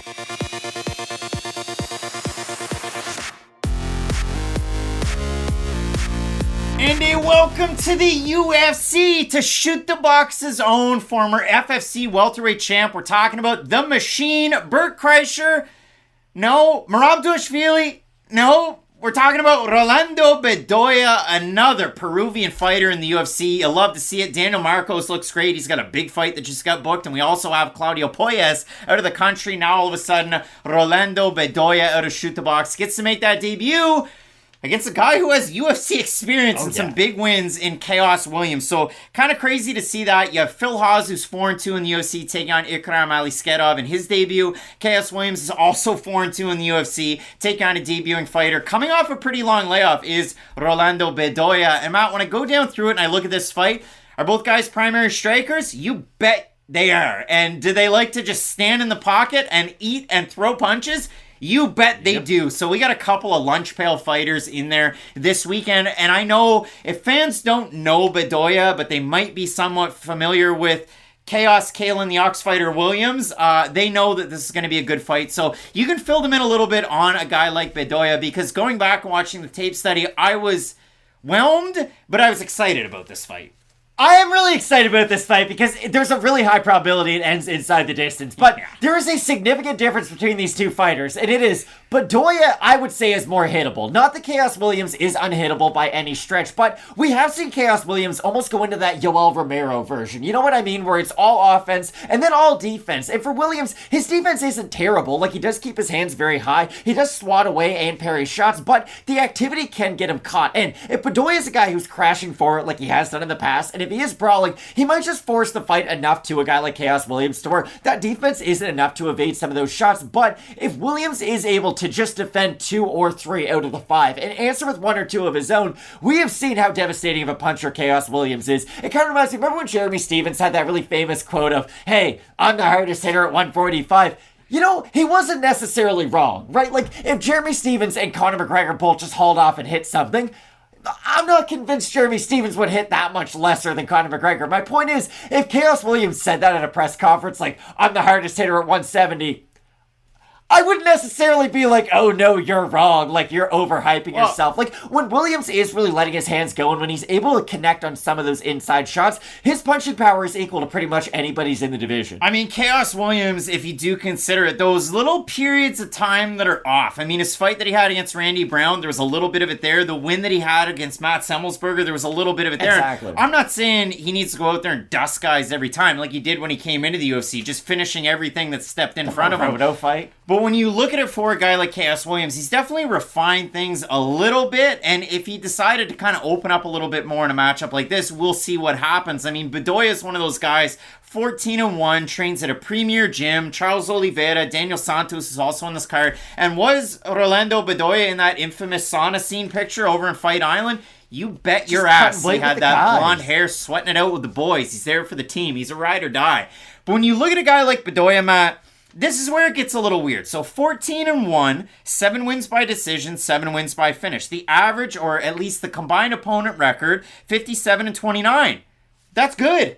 It is. Weighted by the last 2 wins. I mean, he had a win over a 17-6 Otalara, whose best win was a 9-2 fighter who had only beaten 2 winning fighters. See, when you dive into the weeds, it gets a little chintzy. The other win that he has over 10-1 fighter in Dorta, who's a former featherweight. So it's a little weird that way. Then you go back through and you watch these Bedoya fights. They're easy to find. They're out there on YouTube with FFC and some other promotions. I mean, beating Enrique Granados Ferreira, who was 8-4, beating Washington Nunes, who was 7-4 back, almost 4 years ago, and then Otalara, and then Dorta. If you go back and watch those fights, Bedoya holds his hands at about chest height, and I have it written in big letters, good chin, gets hit a lot. That's the problem. Do you want to be known for having a good chin when you fight Khaos Williams? Like, is that what your coaches are telling you? Hey, we're fighting Khaos Williams. We want you to show off that good chin. No, nobody would ever say that in the history of ever. That's why, again, to open this, I really wanted to stress, when Williams is off, let's say, when he's not fighting at his peak, the hands are at least still up. The defense is still somewhat sound. Whereas for Bedoya, it's still him getting hit by clean shots, and that's the big differentiator between these two. Yeah, I mean, going back and watching Bedoya, like, he throws a really good leg kick, he'll switch stance, he'll throw it to the body, he'll throw it to the head. I love 3-level kickers. He has that resolve to bite down in the mouthpiece. Instead of biting down in the mouthpiece, he smiles big time and drops his hands more when he gets hit and invites the brawl. So then the fighters push him up against the cage, and then he can work in some different areas of his game because he is a very well-rounded mixed martial artist, is a guy like Bedoya. He's coming off of, again, a really long layoff, so it's kind of a surprise signing. It's almost like, hey, you might have gone on Contender Series just to get a tune-up to come in, but now all of a sudden he gets Khaos Williams, who's about a 3-1 favorite in the matchup. We have a look at the Topology votes. Surprise to us as they are to you. I'm going to say over-under 77.5% Williams. I think they'll be over. I think they're going to be over. They are over. 753 total votes, 87% Williams, 84% by knockout. For the 13% that have Bedoya, 51% by decision. Matt, again, Bedoya is good in some of those in-betweens. He does invite a lot of that brawl. But that's what I have a hard time with. I mean, he could have gone out there. He's a young guy at 26, just like a Fernando Padilla. You take the time away, you increase your skills at a great gym like Shoot the Box, and you're able to come out here and look really good. Implement those kicks, throw Williams off his game plan, force him to switch stances, then you're off to the races. But my lord, when you start with your hands right here and you eat power hooks against lesser competition, I don't see Bedoya getting the win in this matchup. However, I've been surprised by debuting fighters lately, like Alexeva, like some of these debuting fighters, like Bedoya's main training partner, Elvis Brenner. I never thought Brenner was going to beat Takugov, and I don't think he beat Takugov, but still, that's a win on the record. If Bedoya won, it would surprise me, but I've been surprised lately. I think he could win a decision, oddly enough. It's always weird to say that, you know, when the debuting fighter could win the fight where it goes the latest, because you assume the person with the more high-level experience would be favored in a setting like that. But if we do get that weird version of Williams where he does have the high shell, he's not throwing a lot of output, and if knockdowns or significant strikes aren't really counting for enough on his part, I could see a world where Bedoya is able to just rack up a lot of volume, but I agree with everything you said. I do like Khaos Williams quite a bit in the matchup. Eager to see these two guys square off when it comes up on Friday. It's a big-time matchup. Let us know if you have the machine, Bedoya, or if you're going with the Ox fighter, Williams. Some big-time fights left on this card, including a title fight at the top that you're not going to want to miss. Keep it locked in with Fight Night Picks, we always say. Let's get into it.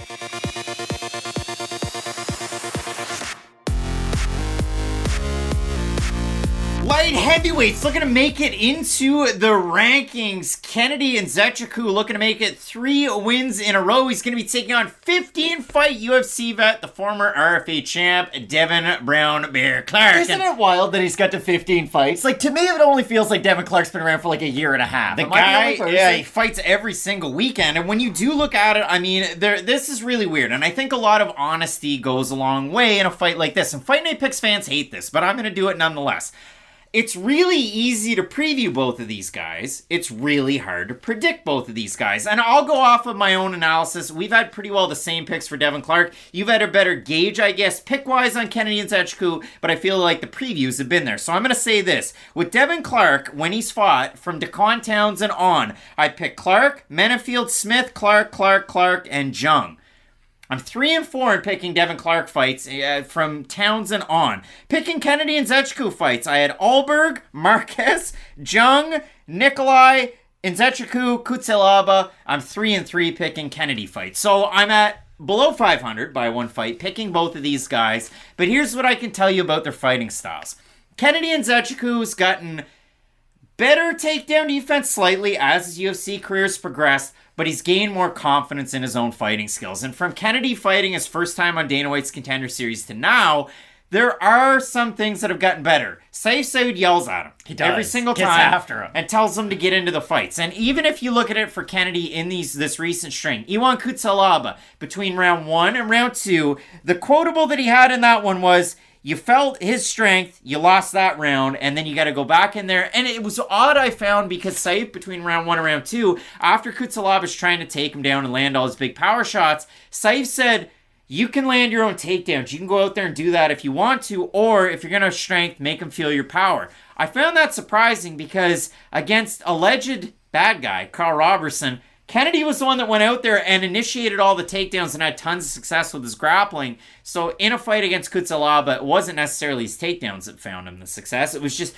going out there, landing the power, doing what he needed to do. For Devin Clark, we talked about it earlier, like Jekyll, Mr. Hyde. Devin Clark has those good fights. He has those really bad fights. Against Azamat Murzakanov, who apparently is a wrecking ball. In that fight, every time Murzakanov landed, whether it was to the body, which is where the finish was, or that big left overhand, Clark had terrible reactions. Against Alonzo Menafield, he got his grill all beaten up. And that's the thing, if Kennedy starts to land on him and he does kind of turtle away, Kennedy can just start rolling downhill and kind of flurry and TKO him out of it. That's where the game of MMA math plays it weird, because for Kennedy against Dao Jung, he just kind of stood there in the middle and got hit. And when Devin Clark took on Dao Jung, with the exception of a knee, Clark went out there and wrestled him and had a lot of success, even with his own hands. So again, I have a really hard time breaking this one down to make a pick, but I can preview it fairly well, I think. I think Devin Clark's going to have a really hard time on the outside if he's not able to land those leg kicks, though. And again, leg kicks have always been a big focal point of his game on the feet because he's not a striker who's really going to wow you. He throws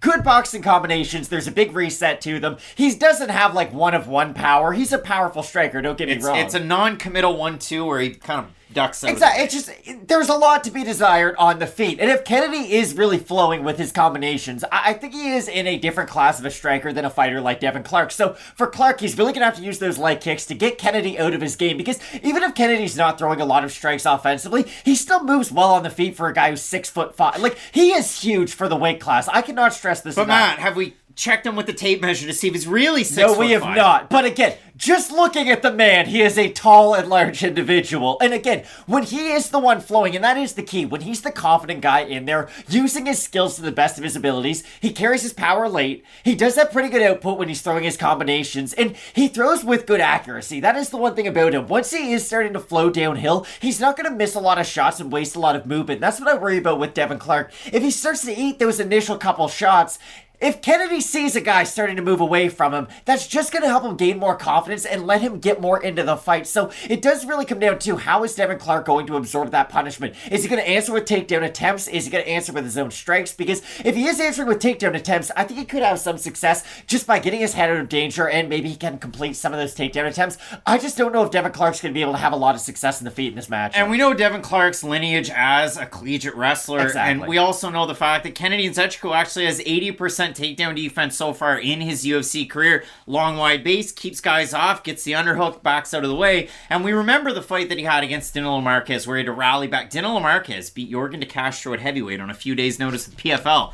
I wonder how the PFL feel about that one. But when you look at a guy like Nzechukwu, the long-range striking attacks, the big head kicks that he has when he's flowing with his boxing combinations is great if he gets out of first gear. If he doesn't, it's like the Dao Jung fight, or, you know... Well, it's like what we just said about Khaos Williams. Again, you hate to kind of repeat the same thing, but Khaos Williams has two versions. He's going to throw a lot of bombs, or he's going to be very defensive. For Kennedy, he might not have the same kind of defensive hands-up style, but it is that low output, not really engaging a lot, kind of just staying on the outside. For me, I had it, the best version and the best attribute that Kennedy has is resilience. He never gives up on himself, and he always stays in the fight, but...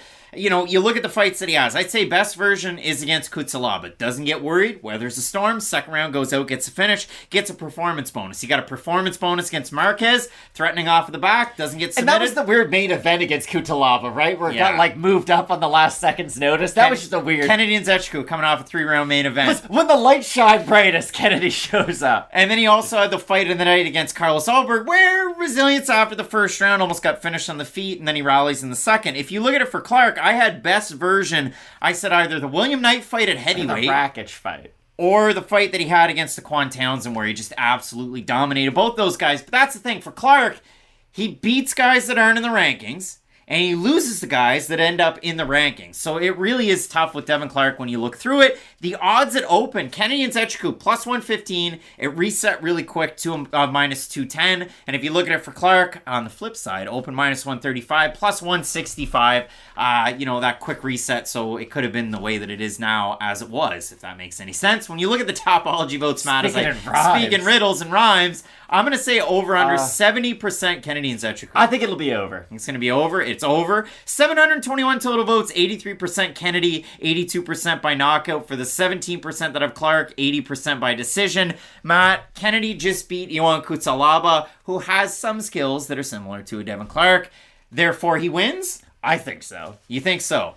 Yeah, I really do. Again, when Kennedy gets out of that first gear, and I know that's a big if, he is a more devastating striker than Devin Clark. And Devin Clark does have weird power. Again, I don't bring up the Rakic loss as like a joke. Like, he did look kind of good in the first round. He hurt Rakic. The leg kicks were landing. It's just not really sustainable enough on the feet for him. So I favor Kennedy in a lot of the striking engagements. And like you said, his takedown defense is quite good. And he does land good strikes when he's defending takedowns. And I think all of that can get him a win against Clark. I have no confidence in a 2-1 Kennedy and Nzechukwu. He struggles in the first round with some of these early takedown attempts from fighters. Devin Clark has more of a 3-round gas tank than some of these other guys that have attempted these things, and for that reason I'm going with Devin Clark in the matchup. I know he's a pretty big underdog, but I think he's got that motor to continue to work some of those takedowns, working in the clinch, and have success in a matchup like this. So we're split on the pick. I'm 3-4 lifetime picking Devin Clark fights, and I'm picking him in this one. Matt going with Kennedy and Nzechukwu to get the win. Let us know down below in the comment section on a really tricky one on this card here. And then after that, we're starting to move into some big-time bangers. Drew Dober is taking on Matt Frevola. You're not going to want to miss it. Keep it locked in with Fight Night Picks. We always say, let's get into it.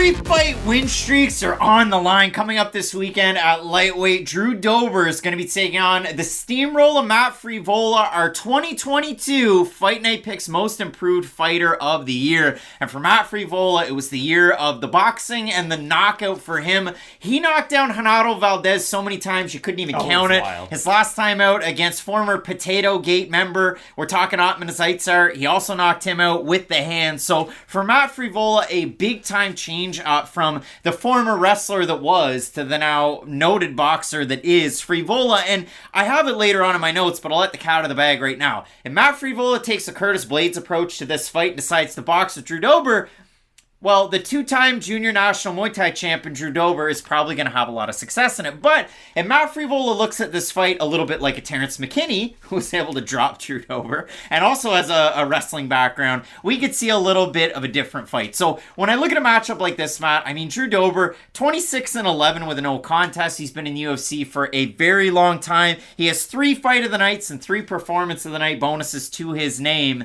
His last time out against a primary boxer in Bobby Green, he got his ears boxed in the first round, and then in the second round was that lunging right hook that was able to land against Green to then get the finish. Dober, that was the first time we've really seen him tested against a striker and really struggle in that one until he was able to get the win. But Dober's been on this streak. He tends to lose against wrestlers. I think that's fair to say. The only other time where we've seen a wrestler outstrike him was against Olivier Aubert-Mercier, who was able to land a left hook that dropped Dober in the first round. And then as that fight went on, Olivier was able to fight in Canada and get a win in that one. So we'll see if Dober is able to go out there and strike with Frevola, or does Frevola go back to his roots? I know he's a part of a champ camp right now with Merab Dvalishvili and Aljamain Sterling at Longo and Weidman MMA, getting those guys ready, but getting himself ready for a matchup like this. There's so many different talking points about this fight, and if you can't tell, I'm pretty damn excited. I think this is actually a Fight of the Night contender, and I can't wait for this one on Saturday. It's a big fight for Frevola, too, because if Frevola wins this fight, then okay, he's probably going to fight a ranked fighter Drew Dober's ranked 14th in this one, actually. But Drew Dober's one of those guys who, again, anytime you look at the rankings, number 14 and 15, they're going to go in and out. I just mean, for Frevola, this is his first big opportunity to get a win that really matters in the UFC. Not saying his last 2 don't matter, but Drew Dober's a legit win where the fights do not get easier going afterwards. So It's going to be interesting to see how Frevola's wrestling is going to be able to mix in with his striking, because I agree with you. I don't think he's going to be able to have a ton of striking advantages on the feet against a guy like Dober. Dober has some of that bend but don't break defense. We've seen him get hurt. We've seen him get dropped, but somehow he will survive, get back up to his feet, and that's when he normally puts a beating on his opponent. He kind of has that like Forrest Griffin dog in him, if you will, to where the fight doesn't begin until Drew Dober hits the ground and gets back up. But if he is in one of those fights with a guy like Matt Frevola, we have seen Frevola get hurt by big punchers in the UFC before, and I do think that Frevola, yes, he's had success in his last two with his power, but if he gets into some of those, like, you know, one-for-one strikes with a guy like Drew Dober has significantly more power than Frevola, and I do think he would win out in a lot of those exchanges. But like you had mentioned, if Frevola can mix in his wrestling, and especially early on in this fight, it's going to open up his striking that much more. It's going to make Drew Dober's hands come down a little bit further, make him that much more cognizant of the grappling aspect of Frevola's game, and I think Frevola could go out there and chain a lot of his wrestling in and have success with his grappling in this fight. I mean, listen, you put the hat on and you go MMA math, which a lot of people like to do. Terrence McKinney finished Matt Frevola really quickly. Terrence McKinney almost did the same thing to Drew Dober. Dober rallied back in, finished him. It was a wild fight. It was a bonus winning fight. But if you look at it for Dober, since 2016, the guy's 11-4 in the UFC. And you look at the losses, I already mentioned one of them, Olivier Aubert-Mercier. You also consider it Beneil Dariush with the takedowns. He gets a submission, Makachev takedown submission, and Brad Riddell takedowns, which was weird for Brad Riddell. Really good fight in that one. For Matt Frevola, if you consider, Drew Dober. Alves, first round he loses, and it was takedown, it was a striking, and then Dober rallies back into it. And if you consider it, the fight against Green was really tricky, but Drew Dober tied for number one all time in lightweight history with knockout wins with 8. Most knockdowns in the lightweight history, Matt. Do you think you can guess who it is with 13? Most knockdowns in lightweight history. Probably Poirier, even though he fought at featherweight for a while. The young assassin, a guy who fought Israel Adesanya, Melvin Gillard, most knockdowns in lightweight. That makes sense. That guy had legit pop in his hands. In his day, it was good. But again, for Matt Frevola, we'll see if the boxing does play a part. He's number 5 in lightweight history all time, a knockdown average, which is wild, just the average. And he also has those really good takedowns. He's actually in knockdown ability just below TJ Grant, Canadian, in the knockdown average. But when I look at a matchup like this, again, yes, it is the wrestling abilities of Frevola that you haven't seen in some time versus that complete skill set with the striking in a tricky southpaw being Drew Dober in this matchup. Dober favored to win this one, more than a 2-1 clip. We have a look at the Tapology votes. Matt, surprised us there to you. I'm going to say over under 80% Dober. I was thinking 75, so I'll say slightly under. It's way over. 767 total votes, 92% Dober, 85% by knockout. For the 8% that have Frevola, 49% by knockout, 37% by decision. They've only watched Frevola's last 2 fights, I would say. Matt, when you're making a pick on this one, Drew Dober's a fan favorite. You can't pick against him. His chin, it takes punches, and it eats them for breakfast. And his chin cashes checks for his brain. So when you look at a matchup like this, it's a big-time gym against that little engine that could in Longo Weidman MMA that just continues to produce these big-time fighters. Who's the pick in this fight? I think the chin will crack at some point for Drew Dober. I'm going to say that right now. I think we are approaching that. Whether it's this fight, the next one, the one after that, I do expect him to get finished at some point because his defense is eat a lot of punches. His opponent gets tired, then he can TKO them. But I think it'll be enough to get through this matchup. I do. Matt Frevola is a guy who has been hurt in the past. I think Drew Dober, with his output, that's the thing about Dober. He throws a lot of punches, so it's going to give him a lot of chances to hit the target. And that's the thing. If he was more of just a one-punch kind of load up on his punches, I think it would give him less of an opportunity to win this fight. But since he does have decent output, I think it'll just give him a good chance to land one of those TKO strikes. I think if Frevola gets out of the first round, he can win this fight. Alves was able to win the first round and then slow down heavily second round, and that's what really cost him in that one. Bobby Green, it was the hands down on the lean back. He got caught by the hook. If you look at it for a guy like Frevola, if he can work in some of that wrestling early on, he's really a problem to deal with, and I do like his cardio in these exchanges. You consider the other guy that he trains with out of Tampa, Florida, and Billy Q, you model a game plan after that. little bit on the outside to then work in the takedowns. That's where Olivier Aubin-Mercier was able to get the win. He kept pumping that jab out there on the back foot. Joe Rogan was all over Drew Dober and how good of a striker he was, but Aubin-Mercier, jab, left hook, and that was really the beginning of the end. Second round, third round with some of that grappling. If Frevola can follow a game plan like that, I think he can get the win. So another big underdog in this one. I'm going with the steamroller Matt Frevola to win this off of his wrestling and not the boxing that you saw last year that got him that kind of crown of the most improved fighter. Splitting the pick in this one. Matt going with Drew Dober to get the win. I'm going with Matt Frevola. You let us know who you have down below in the comments section. Some big time fights. It's the return after years away. We're talking about the Ice Cream Kron, Gracie taking on Charles Jourdain. A big time matchup. You're not going to want to miss it. Keep it locked in with Fight Night Picks. We always say, let's get into it.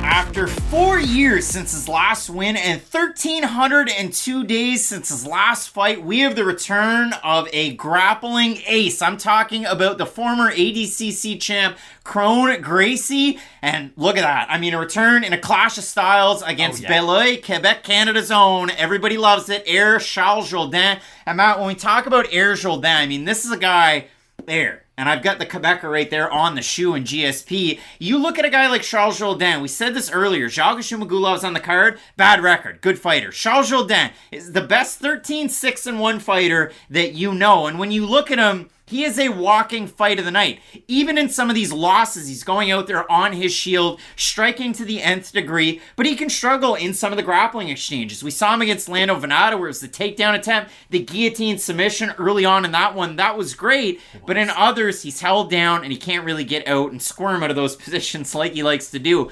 You look at a fight like this, Matt, it's just crazy to see a guy like Kron Gracie. He's trained with the Diaz brothers for the longest time. Just kind of dropped off the face of the earth after he had what some considered a possible fight of the year against Cub Swanson. It won him a fight of the night bonus. He had a performance of the night bonus before that when he made his debut against Alex Caceres. It's crazy to see him go away.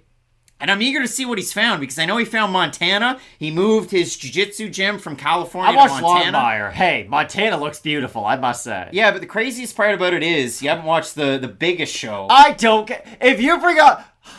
It's a running joke that every time I see my dad, the first thing he says is, boy, the garage is bright because you got me those lights last year for Christmas every time I go over. And then the second thing is, have you watched Yellowstone yet? No, and I never will. Everybody has a great show, but Kron Gracie moved the jiu-jitsu gym there. But if you look at a guy like Gracie, and I'll break it down through every single one of the fights that he had over in Japan, then into the UFC, his striking has progressed. It has gotten better. It's still quite sloppy, though. It is, and it's really odd, and he's very flat-footed, but he'll chase his opponents. He'll go for the Don Fry Takayama, where, he grabs the back of your head and he goes uppercut, or he'll grab it, I guess, with the other hand, and then he'll go with straight punches.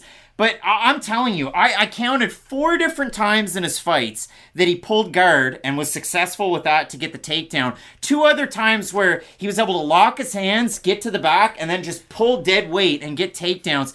Kron Gracie does not go for traditional takedowns at all, but my goodness, when he threatens from the bottom with his arm triangles, with his then going arm triangle to arm bar, his submissions are second to none. I touched on it. I mean, ADCC champ in 2013 when he's taking on Gary Tonin. I know there's YouTube videos out there titled the best jiu-jitsu match you've ever seen. Wow. But in that one, the scrambles are wild. He's able to tap Gary with the rear naked choke. Kron Gracie is that level of jiu-jitsu player, and I know he actually lost to one half of the co-main event this weekend, Gilbert Burns in pure grappling. But for Kron Gracie, 77 kilos when he was a grappler, so 170 to 180 pounds. Progressively lost the weight, went down to 145. I mean, he beat a couple of big-time legends over with Ryzen in Hideo Takoro as well as Tatsuya Kawajiri before he beat Caceres. It's just, I have no idea what we're going to get out of him, but I'll tell you this. I'm very excited about him coming back. I'm really excited about this fight, but isn't it wild that this fight comes down to, can Charles Jourdain have really good fight IQ for 15 minutes? That's a hard thing to predict, isn't it? What's he? That's...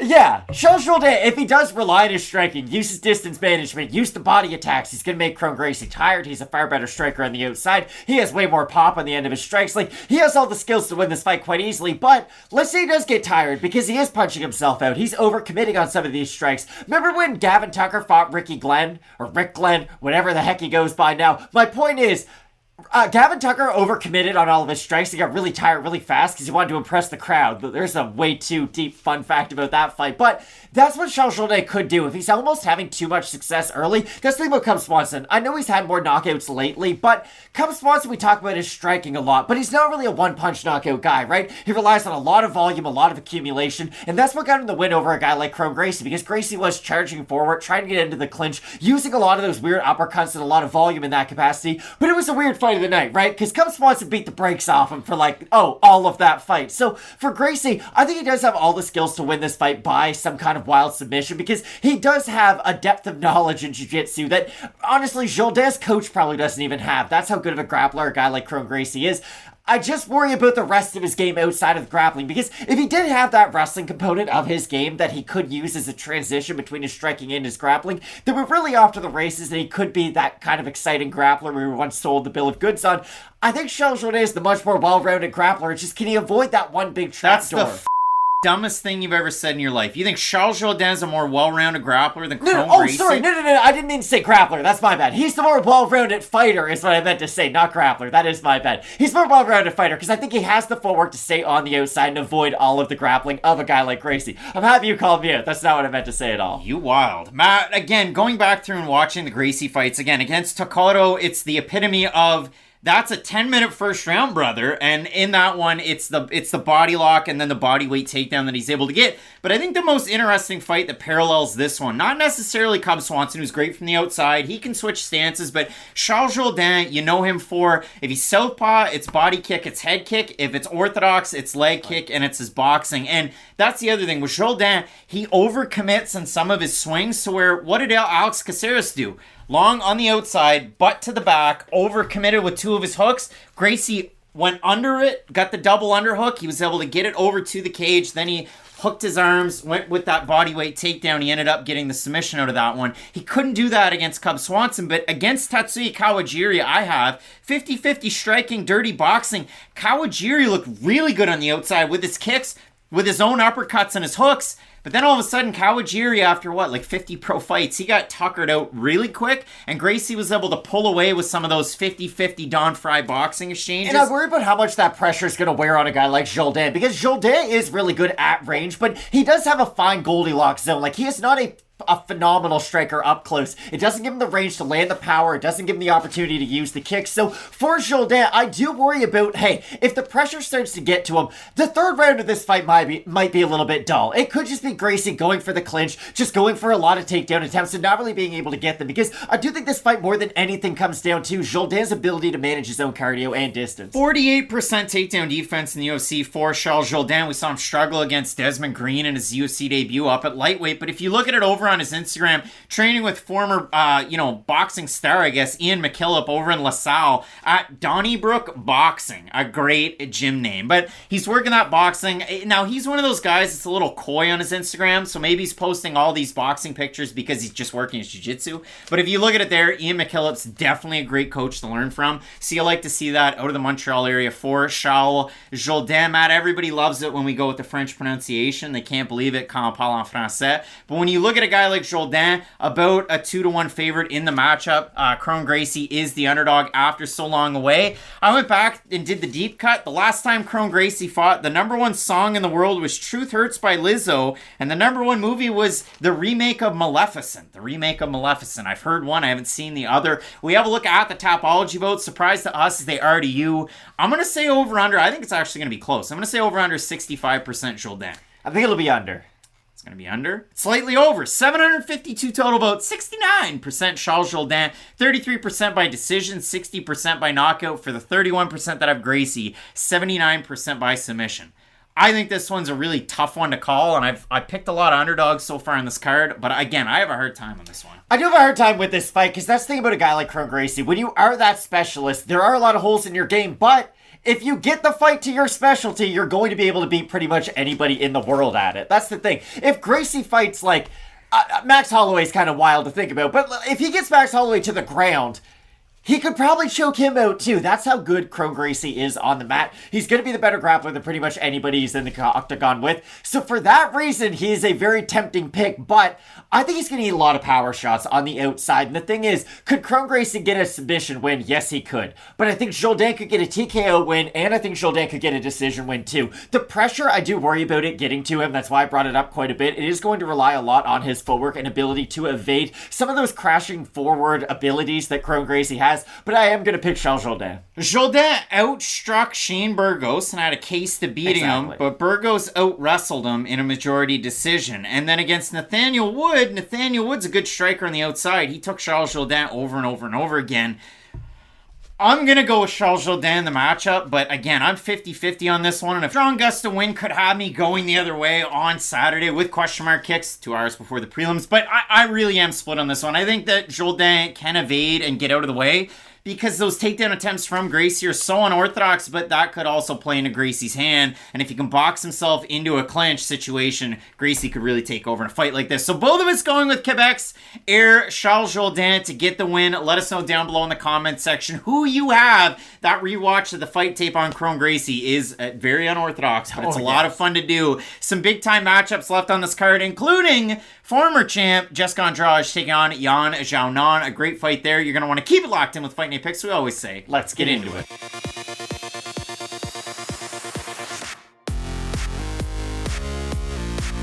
Featherweight grapplers at 10 and 11 battle it out. Coming up this weekend, the undefeated former M1 Global champ, I'm talking about Movsar Evloev, is going to be taking on Thug Nasty Bryce Mitchell. And Bryce Mitchell, his last time out, suffered his first career loss, and he was taking on one Ilia Topuria. It came in on short notice a month after he was booked. Bryce Mitchell was booked to take on Movsar Evloev. So Mitchell takes that short notice turnaround, and after the first leg kick, his demeanor completely changed. His striking became a little bit stiffer than where we had seen it flowing against Barboza and some of the other opponents that Mitchell had taken on. So for Mitchell, it's a get-right fight. He takes on a guy in Evloev that's had some tricky positions. He has 18 takedowns in his last 2 fights, but if you look at it for Evloev, I mean, he was able to flow out of the takedowns of a guy like Mike Grundy. He was in some tough positions against Nick Lentz where he was caught in those guillotines. Evloev hasn't necessarily had the cleanest run in the UFC, but he's still undefeated. So when you look at a matchup like this, I say a couple of featherweight grapplers because these two guys, they're not necessarily high output on the outside, though Movsar Evloev, who trains out of ATT and formerly out of Tiger Muay Thai, will throw more at you on the outside. Neither guy's a negative striker on the feet, I'd say. It'll be interesting to see what we get out of a matchup like this. So Matt, I mean, we can break it down 6 ways to Sunday. Bryce Mitchell, again, he switched things up. He's still at Westside MMA in Arkansas, but he went to 10th Planet, training with Eddie Bravo, if you want to talk about it. But you look at a fight like this, it's hard to say which version of Bryce Mitchell that we get. But if we get the version that flows out there, maybe he could put some question marks and some doubt into the head of a guy like Evloev. You seem to bring up the Mighty Mouse Johnson versus Wilson Hayes card an odd amount. You know what one fight of the night on that card?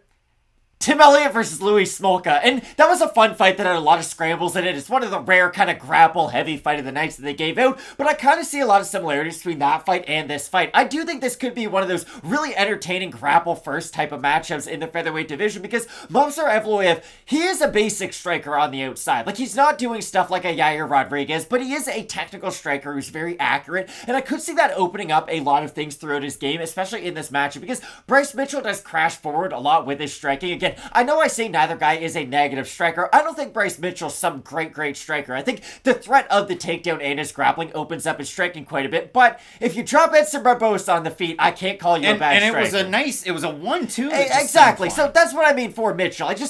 The proof is in the pudding, and up until this point, yes, Ilia Topuria was able to outstrike him, but Ilia Topuria is one of the better strikers in the division. I think he's been able to prove that up until this point, so I don't want people to just kind of course correct and think, oh, Bryce Mitchell's all of a sudden just not really a top contender. Yes, he might not be a top 5 fighter in the division right now, but he's still only 28 years old. He has a great foundation in grappling that you can't forget about, because when he gets back control on guys, when he is able to scramble, that's the thing about Mitchell. He's not a grappler who is going to try to get rid of all the space, who's just going to really try to suffocate you on top. He is willing to flow with you a little bit so that you're going to try to get to a better position. He'll try to take advantage off of that. So it will be interesting to see if Evloev, and I'm glad you brought up the Nick Lentz fight, is going to give up some of those small positions, because that's the thing. For as good of a grappler and wrestler as Movsar Evloev is, he has been caught in some odd little in-betweens, and Bryce Mitchell's a guy who, if you give him an inch, he's going to take a mile on the mat. So I'm really excited to see how this fight plays out. Leonard Garcia got twisted by the Korean Zombie. Bryce Mitchell twisted Matt Sales. That was a performance of the night bonus. Mitchell also has a fight of the night against one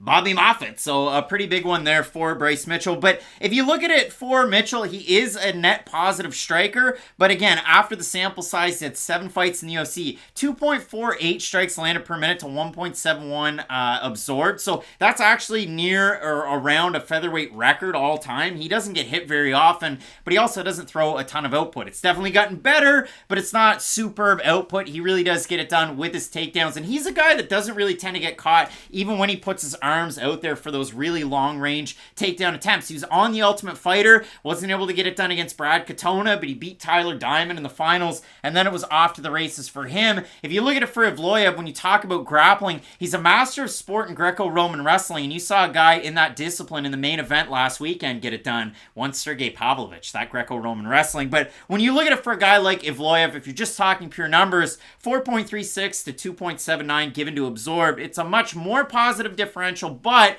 it's how they get it done. Bryce Mitchell's going to strike and keep his stance. Movsar is going to switch his stances, switch his angles a lot more. Movsar can lead with his head in some of these exchanges, which is a little bit troubling for as good of a striker as he is. But if you look at the takedowns, Movsar tends to thrive in some of those scrambles. We'll see how Bryce Mitchell makes out in them. The other weird thing about this fight, Matt, you talk about Instagram stars. Bryce Mitchell has 407 total Instagram followers. Movsar has 1.1 million. In the main event, you have Aljamain Sterling at, 587 for Sterling, 822 for Cejudo. These guys are up there on that scale. There's a big fanfare around this. Well, let's think about Bryce Mitchell, and that was the last point I wanted to bring up. You say this is a get-right fight for him.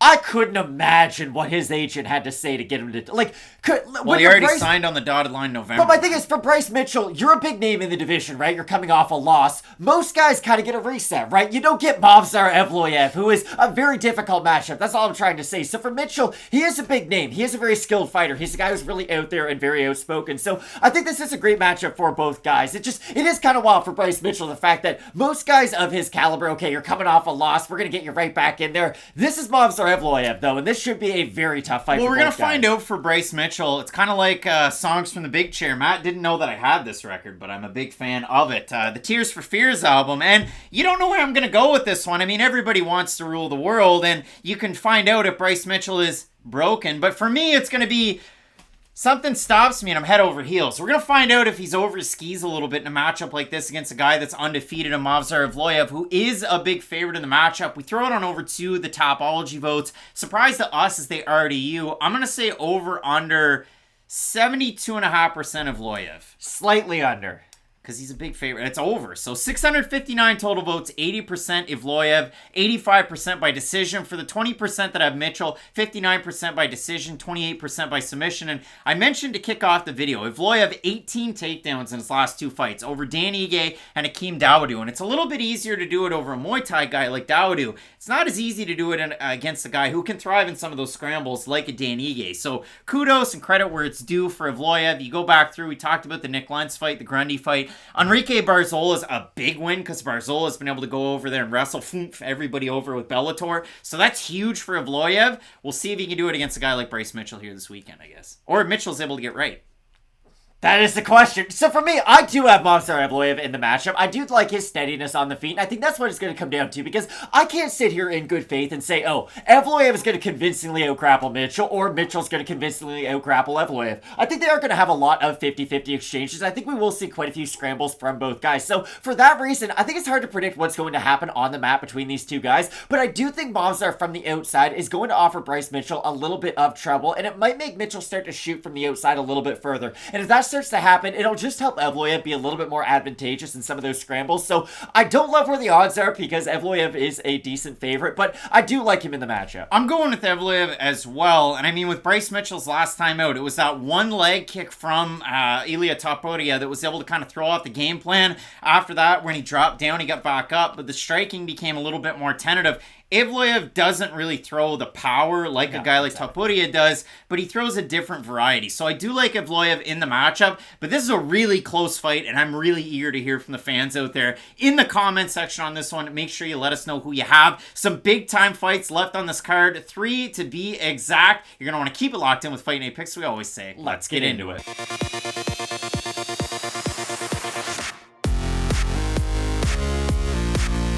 And it's a big-time fight coming up this weekend at strawweight. It's a get-right fight for the former champ, Jessica Andrade, who her last time out, on about 7 days' notice, she takes a main event 5-round fight against Erin Blanchfield. Went all power shots, was not able to land them, and got finished in the second round. She's going to be taking on Yan Xiaonan in the matchup. And when you look at this fight, Matt, for Yan Xiaonan, she's got to feel pretty confident because for Erin Blanchfield, it was the Tim Duncan game plan, the big fundamentals, a 1-2, a leg kick, and that's what Yan Xiaonan does. And Andrade was just winging power shots on the outside. Every time she missed, she got countered, and then after that, the second round, the takedown, the submission. Andrade has a lot to prove in this fight coming up here. She really does, because at 31 years old, she might not seem like an old fighter, but 24-10 is like a weathered 24-10 for Jessica Andrade. I don't want to say she is past her prime by any means, but it is a real question to say, oh, is she still the fighter who can go out there, brawl for basically 5 rounds nonstop? Because that's the version that we got when she was in her prime, fighting for titles and fighting in a lot of 5-round main events. And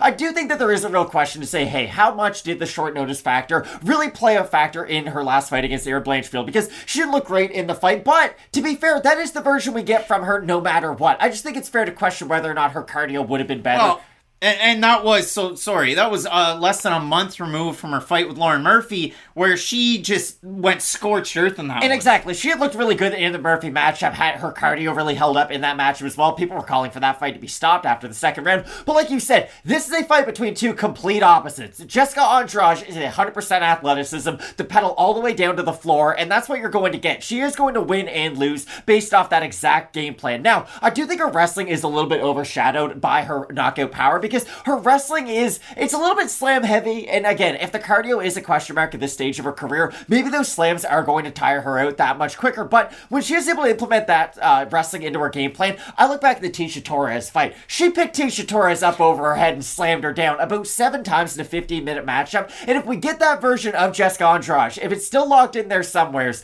then she can definitely win this fight. But if we get the version who is overcommitting on a lot of those shots, Yan Xiaonan can stay on the back foot, pump out that jab, be relaxed, and I do think that's the key in this matchup. I don't think Jan's going to be a fighter who's going to close her eyes and really tense up in a lot of these exchanges, because Andrade has had that luxury in the past. I know the Karolina Kowalkiewicz knockout is beautiful, but you know what also stands out in that knockout on the replay? Karolina's eyes are like this.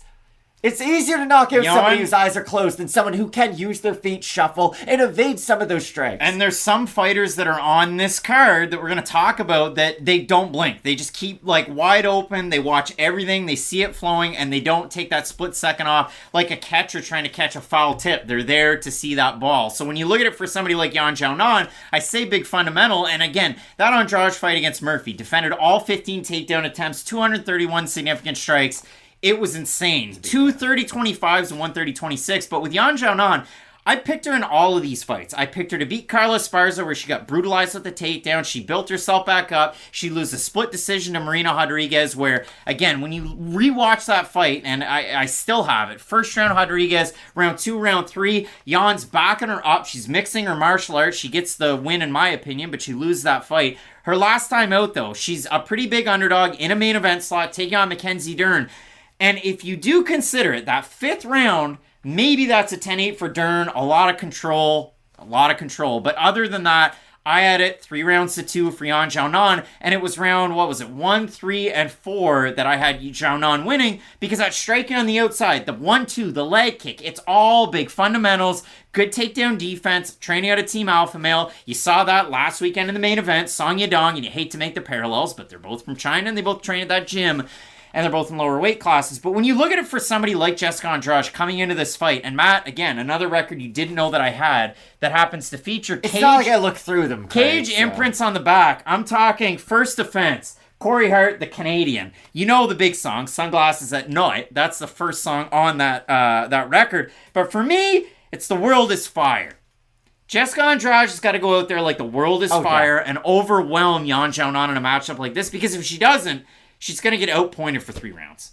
She will, but this is my issue with this fight. Yan Xiaonan will not have the success on the feet that she had in her last matchup. Like, Mackenzie Dern becomes a significantly easier fighter to fight when you can get rid of the takedowns. Yeah, but Matt, Yan Xiaonan's had success against everybody else and Marina Rodriguez. The consequences are completely different when you're fighting Jessica Andrade than all these other fighters, because Jessica Andrade can hit you one time and the fight is over. None of those other fighters possess that ability. That's why I do differentiate her, because Andrade, what gets her to the dance is also going to lose her this fight, and that's what I do at least like about Andrade. I don't question what version of her we're going to get in this matchup, because she's going to put her head in Yan Xiaonan's chest. She's going to throw big strikes, and she's going to try to take her down. And the thing about Andrade is, if she does go for the takedown, I think she can have success in the top position. Now, I'm going to liken her to a fighter who unfortunately lost last weekend, even though I picked them. Journey Newson, someone who does have the jiu-jitsu, does have the wrestling, not great top pressure, though. Yoel Romero's another fighter, I guess, who has good wrestling, has good jiu-jitsu, but not great top pressure. That's the thing about Andrade. She has great guillotines, good defensive submissions, and great offensive takedowns, but her top pressure isn't phenomenal, so I will question to see whether or not that's a big part of her game in this one. And we will see it for Yan Xiaonan with those leg kicks. I mean, you look at it against Dern, 46 of her 113 significant strikes were leg kicks. She had 26 against Kondo, 19 against Hill, and 27 against Pereira. So we'll see if that's a big part of the Yan Xiaonan game plan. Now, predictably, the former champ is favored in Jessica Andrade coming off that loss. It was on 7 days' notice for a 5-round fight after she had fought less than a month before against Lauren Murphy. We have a look at the Tapology votes now. Yan Xiaonan with the Tapology votes. When she took on Mackenzie Dern, 3,576 total votes, 14% had Yan. Against Marina Rodriguez, 4,331 votes, 10%. 10% had Yan Xiaonan. So I'm going to say the more fans have Xiaonan than they did in her last 2 fights. I'm going to say over under 77.5% Andrade. I'll say over. You're going to say over? Yeah, okay, 15% of Yan Xiaonan in this fight, 85% with Andrade. Andrade split between decision and knockout. Yan Xiaonan primarily have her to win by decision, 85%. Does Jessica Andrade go in there and get another big-time win? That's really the question. She was able to beat Amanda Lemos and finish her very easily. Can she beat Yan Xiaonan in that way, or does she go out there and lay an egg like she did her last time out? I think Andrade can finish anybody in 125 and 115 pounds. I know when she doesn't show up, it looks bad. The Wei Li Zhang fight the first time they fought, that's a great example of her just going in there, throwing them hammers, getting plumb clinched and getting destroyed. Valentina fight kind of went that way too. She was very aggressive.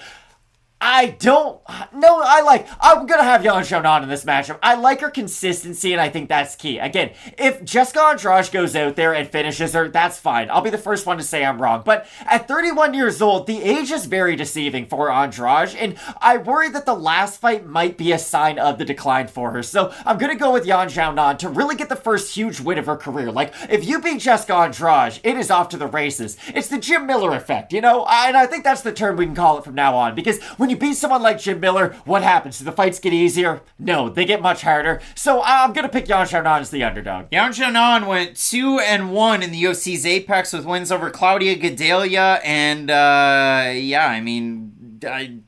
if you do consider Mackenzie Dern, she lost to Carla Esparza, the one fight during COVID or during the post-COVID era that she was able to win, well, that she had was against Marina Rodriguez, and that's why I kind of had that in a weird spot. That was at T-Mobile. We'll see if Yan Xiaonan can get it done. This is the first time I'm not picking Yan Xiaonan to win a fight. I'm going with Jessica Andrade. Yan Xiaonan does one bad thing that I don't like. She exits off to her right-hand side and kind of runs out that way with her hands down. I think Andrade is going to catch her with one of those really big hooks in this one. I think if Andrade keeps the pressure on Yan Xiaonan, that's where Xiaonan struggles. When she's pressured, she doesn't have much of an answer. When she's the one pressured, pressuring with her leg kicks, with her boxing. That's where she has a ton of success. That could be round 2 and round 3 like she had against Rodriguez, or round 2 like Blanchfield had against Andrade. But I'll go with Andrade with a little bit more of a reserved aspect. So Matt, I'm going with Andrade. You're going with Yan Xiaonan. I love the fight. I think it's going to be a great one. Bilal Muhammad's taking on Gilbert Burns next. You are not going to want to miss it. Keep it locked in with Fight Night Picks. We always say, let's get into it.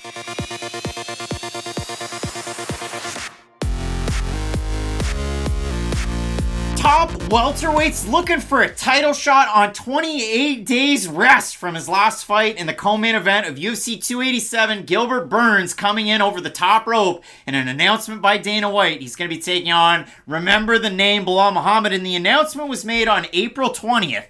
Like, really short notice that this is going to be a 5-round co-main event. Not 3, 5. It's like Robbie Lawler, Nick Diaz. So get excited for it. But when you look at it, Matt, I mean, Gilbert Burns, the last 2 fights, he's been incredibly active in 2023. Starched Neil Magny, just absolutely finished him quickly, got that win, and then he goes out there against Masvidal. He strikes at the start of it, and then he really implemented his game plan, retired Masvidal in that matchup. So now Burns bringing a wave of success into this fight. And if you consider it for Burns, think about the 5 on in.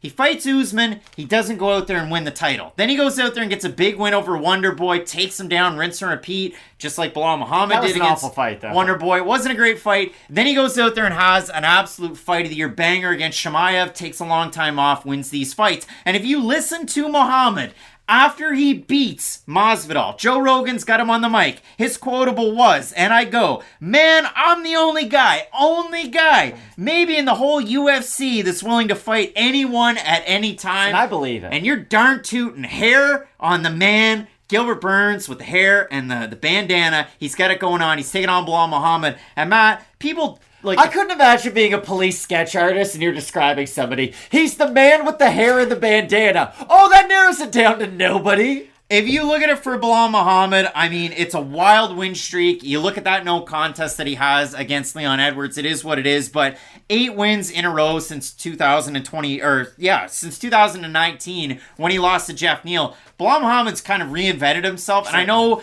Burns is going to get all the shine, but you got to talk about Bilal Muhammad. Because, okay, when I initially saw this matchup, I thought, oh, Burns can knock him out and choke him out. End of discussion, right?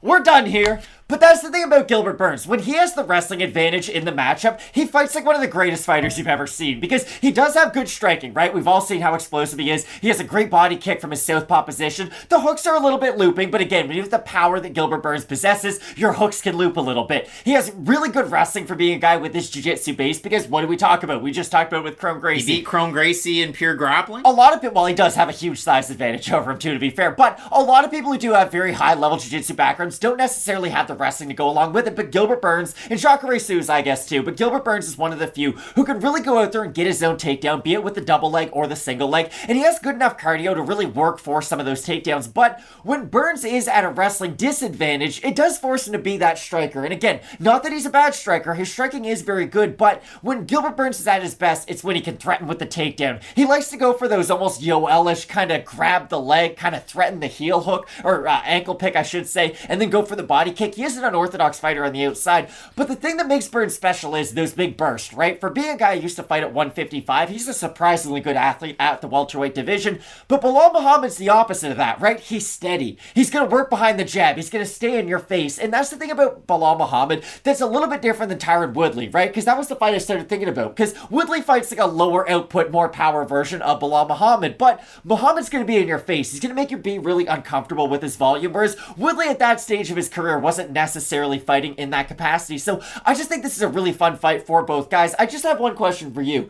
Are you concerned at all about just like potential burnout that Gilbert Burns might have? Because I know he had a lot of success in his last 2 matchups, but at least for me, there's got to be something to be said for an overcommitment, right? Like 3 fights in 3 months is a lot to have at the top level of the welterweight division. The guy wants that other title shot. This is what he needs to do. I do worry about it a little bit, because with Bilal Muhammad, I mean, numbers on a page, but 92% takedown defense, and if you pick and choose some of the fights, Damian Maia went 1 of 21 on takedown attempts. Sean Brady went 0 of 5, and once he couldn't get that takedown, he kind of felt the pressure. Bilal Muhammad's boxing opened up, and all of a sudden, standing TKO victory, and so many people were bullish to Bilal Muhammad beating Sean Brady, who was up on his rise. But when you look at a guy like Muhammad, again, I've talked about it every time, ever since that Diego Lima fight, when he started to box and box and box, it's gotten better. But when he's taking on guys to strike, well, he's taking them down like he did in the Wonder Boy fight, in his rematch against Vicente Luque, mixing everything up and able to have a ton of success. The first fight, he got dropped and finished, and that's another big thing. Like, you talk about the fights where he's been dropped. Aljamain dropped him 3 times. Luque dropped him once. Jeff Neal dropped him twice. So, it is tricky. Now, again... Leon Edwards had him hurt. Jeff Neal is a southpaw. Leon Edwards is what? A southpaw. Aljamain's a southpaw. Gilbert Burns an orthodox fighter. To be fair, though, most those guys all throw straight shots. Gilbert Burns does not throw straight shots at all. No, and that is another thing. So again, when it comes to 5-round fights for these two guys, you look at it for a guy like Gilbert Burns. I mean, we're talking the Usman fight. He gets finished in the 3rd round. The fight against Tyron Woodley, performance bonus. That's a decision win in that one. If you do look at it for a guy like Bilal Muhammad, 5-round fights. He fights Vicente Luque, unanimous decision. He fights Leon Edwards, no contest. And he fought Steve Carl in a 4th-round TKO win for that Titan FC championship. 2 of the 3 5-round fights that Bilal Muhammad has had were either at or around, so training camp would have been during Ramadan, and that is wild to think of, and a credit to a guy like Bilal Muhammad. But where the boxing's gotten better, do we see him box a lot in this fight, or do we see him go for the takedowns, that being Bilal Muhammad? Because it is weird. I'm always very skeptical when a pure wrestler does start to work on their boxing a lot, right? Because you don't want to get away from what made you special in the first place. I witnessed Johnny Hendricks with my own eyes, guys, okay? He was a great wrestler who got a couple knockouts and thought, hey, what if I just threw big power shots from this point on? Curtis Blades last weekend. I do think Bilal Muhammad's striking has reached the point, though, to where if you're a pure striker, you at least have to respect it, right? Because the wrestling is enough of a threat to where you're not going to be as comfortable. His cardio is at such a weapon now to where, hey, if you do start to fall off even a little bit, Bilal Muhammad is going to sense that. And that's what happened in the Sean Brady fight, right? The second Sean Brady slowed down, it was like his power bar went from 100% to 98%, and Bilal Muhammad jumped on him like a shark in the water. So I think this is going to be a tremendous fight. And it's weird because I worry about Gilbert Burns' cardio a little bit coming in on short notice in a 5-round atmosphere, but Burns and Muhammad are both 5-round fighters, right? You never really have to worry about them after the 3rd round, in the 4th and 5th round, because they're going to fight as the same version of themselves no matter what round the fight's in. Burns open a -180 favorite, -135 right now. Muhammad open +140, +109 or 110. If we do consider this matchup again,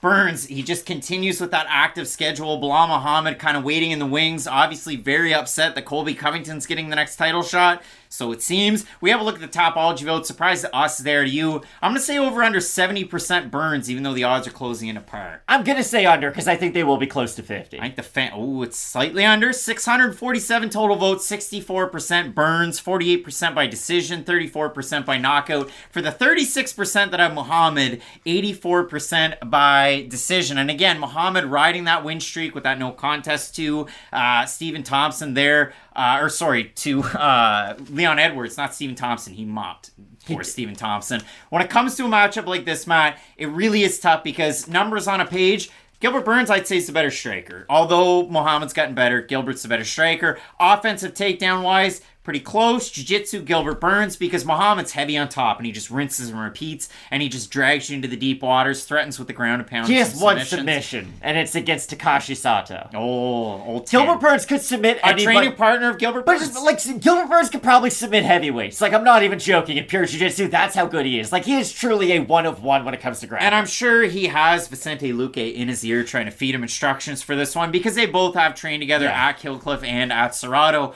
When you're trying to make a pick on this one, I have a hard time with it. So what's your pick? I do, because Gilbert Burns could win this fight from minute 1 to minute 25, I guess. That's how good of a finisher he is. He has great power. I do worry about him as the fight goes late, though, because when Burns gets tired, he still carries his power late, but the shots become a little bit slower and they do become more looping. Even though he had success later on against Chimaev, it was because Chimaev also got tired in that fight, right? And I don't think Bilal Muhammad's going to suffer from that same thing. I'm not sitting here telling you Bilal Muhammad's going to beat Khamzat Chimaev. I'm not. I'm just saying I don't think he's going to suffer from the same cardio detriment that Chimaev had. So I like that the odds are closing in. I think they'll probably be on par, if not close to par, by the time fight night comes around. But we're going to go with Bilal Muhammad. He showed a lot to me in that second Vicente Luque fight. I know people thought that fight was stale, and it kind of was. It wasn't the greatest fight of all time. Main event. But you know what it did? It proved to me that Bilal Muhammad can avoid the big shot and use his wrestling enough. Now, I don't think he is going to use his wrestling to the level that he did in the Luque fight, because Burns is, of course, much more dangerous on the mat. But Bilal's going to be in his face, and I think that's going to make him really uncomfortable on the feet. So for those reasons, I'm going with Bilal Muhammad.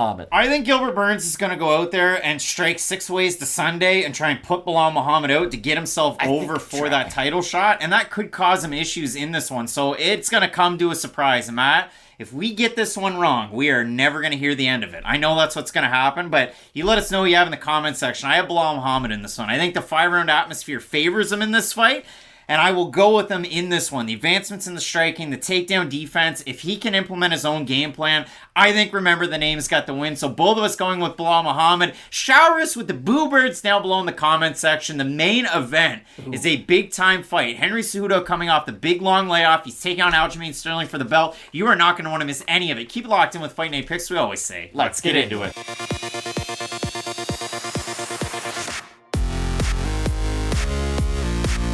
Coming up this weekend in the main event, the Bantamweight title is on the line. Triple C, the Funk Master, as always, one half of your hosting duo, Craig Allen. Twitter and Instagram, at Craig Allen FNP. With me to my left, your right, respective socials, Matt Allen FNP. I'm already red in the face. It's a great fight. I'm excited about it. Henry Cejudo, his last time out. You look like Larry the Lobster right now from SpongeBob. UFC 249, he was taking on Dominic Cruz, alcohol and cigarettes. Cejudo wins the belt, and he rides off into the sunset. He gets married. Defending! He trains some of you look the like Dave. best fighters in the world right now at Fight Ready MMA. But Cejudo, he's always been in the eye of the media, and he's a guy that went to university or college, and he got a degree in theology. He goes out there and spreads the good word of MMA on his YouTube channel. George Foreman. Cejudo's got a platform. That movie looks bad, but when you look at it for Henry Cejudo, George Foreman still lived that life, though. He's continued to work and train, and he's commentated Eagle FC. He's done a lot of things. You've seen him since he's retired, but now he's back, and he was able to go out there against Demetrius Johnson as a plus 450 underdog in the rematch and win the belt. Now, I know it was a chintzy split decision, fight. and if you go to MMA decisions, the golden buzzer of a Sean Sheehan score was a 49-46 for Johnson in that matchup. But when you look at it overall, Cejudo, he's an underdog on that big ESPN card against Dillashaw, Killashaw, Dalla Billashaw.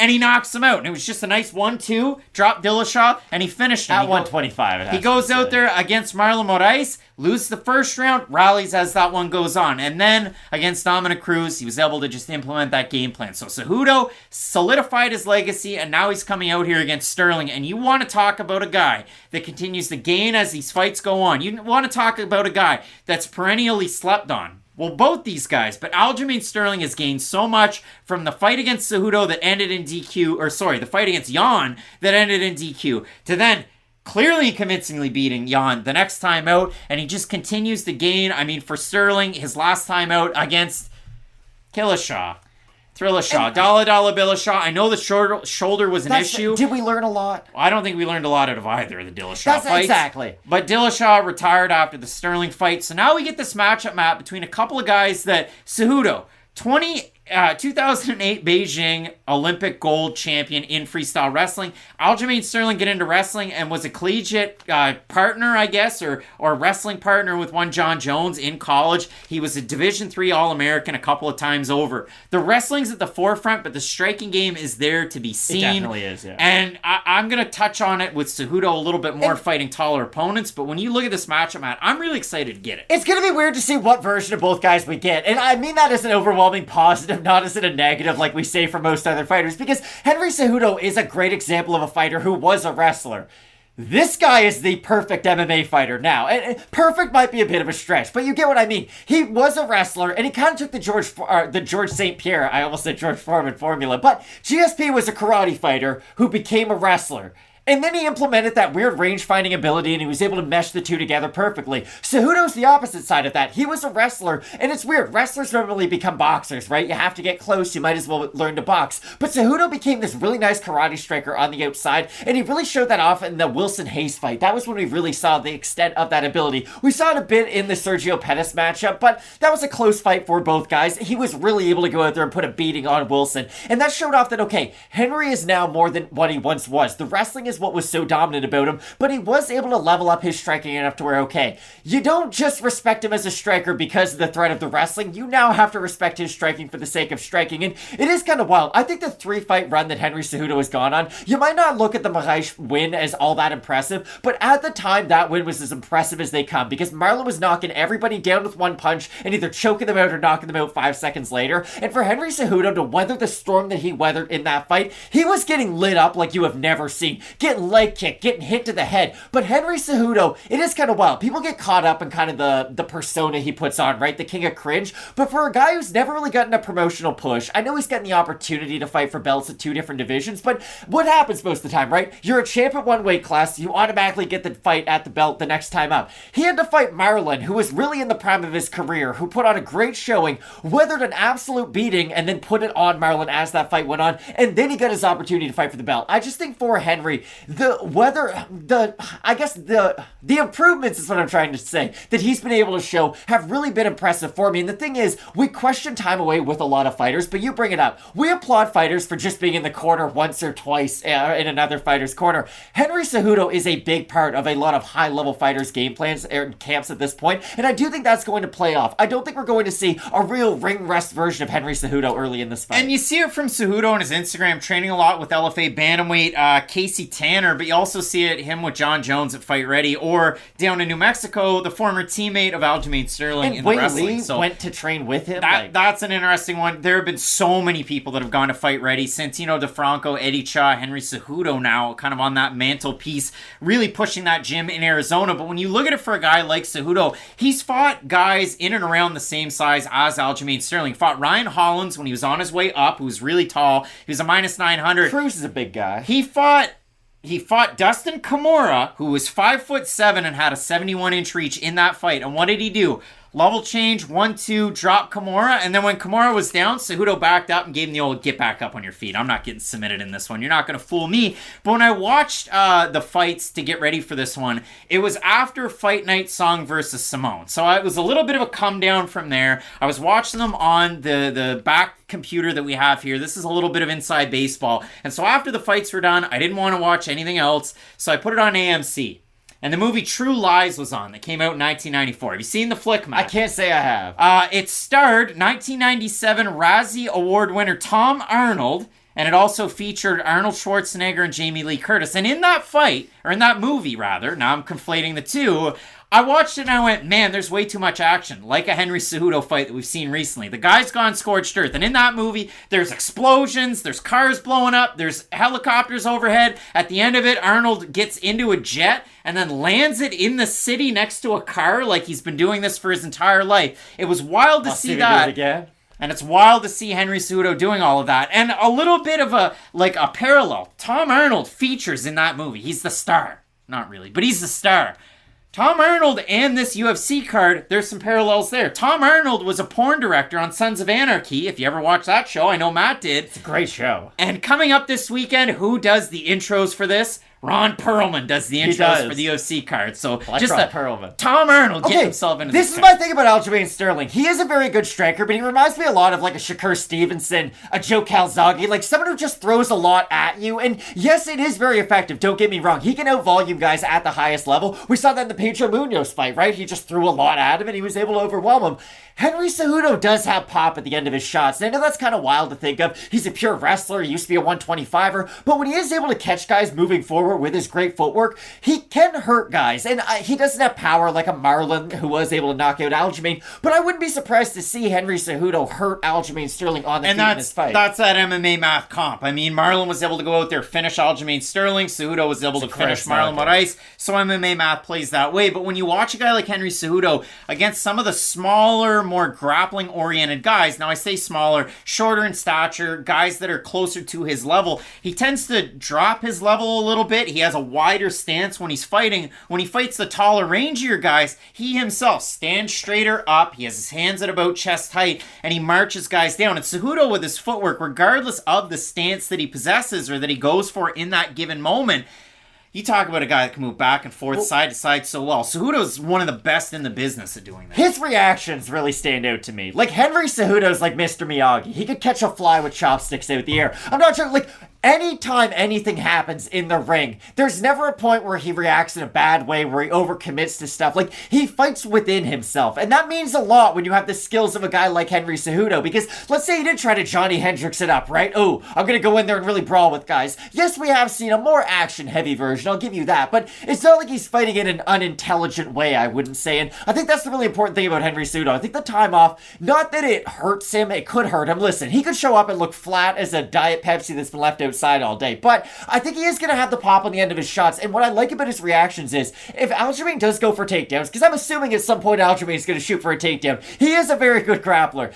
I don't think Henry's going to be caught in a lot of those clinch situations. You know, Henry's a guy with fast hips. He can clinch, get underhooks, and move away. And I think that's going to be really important for him. Well, and on the flip side, Sterling, 41% takedown defense in his UFC career. Petr Yan went 7 of 7 on takedown attempts in that first fight. And then if you look at a couple other guys that had success, Cody Stamann before he got Sulev stretched, and Brian Caraway also had success there as well. You look at the odds in the matchup, they're at about par on this one. We threw it over to you on the YouTube community tab, Matt. We asked for the representation. We ask for your help over there. Wow. They can find it on the YouTubes, and we're going to load up those votes to talk about it. But really, one thing we got to cover quickly, question mark kicks. It's 2 hours before the prelims. What is that show? So basically, it just gives us a chance to go over if anybody missed weight, if there was anything concerning that happened during the fight week. Heck, if a fight gets canceled, it just gives us another chance to talk about that. It's our last minute recap, like you said. It starts 2 hours before the prelims. And yeah, it's just kind of a recap to get you ready for the pay-per-view. It's always a lot of fun. Through the votes out there, 51% Cejudo right now, early. Not much for the comments, but ME saying the more active fighter, Aljamain Sterling, and Tap is saying Aljo all the way,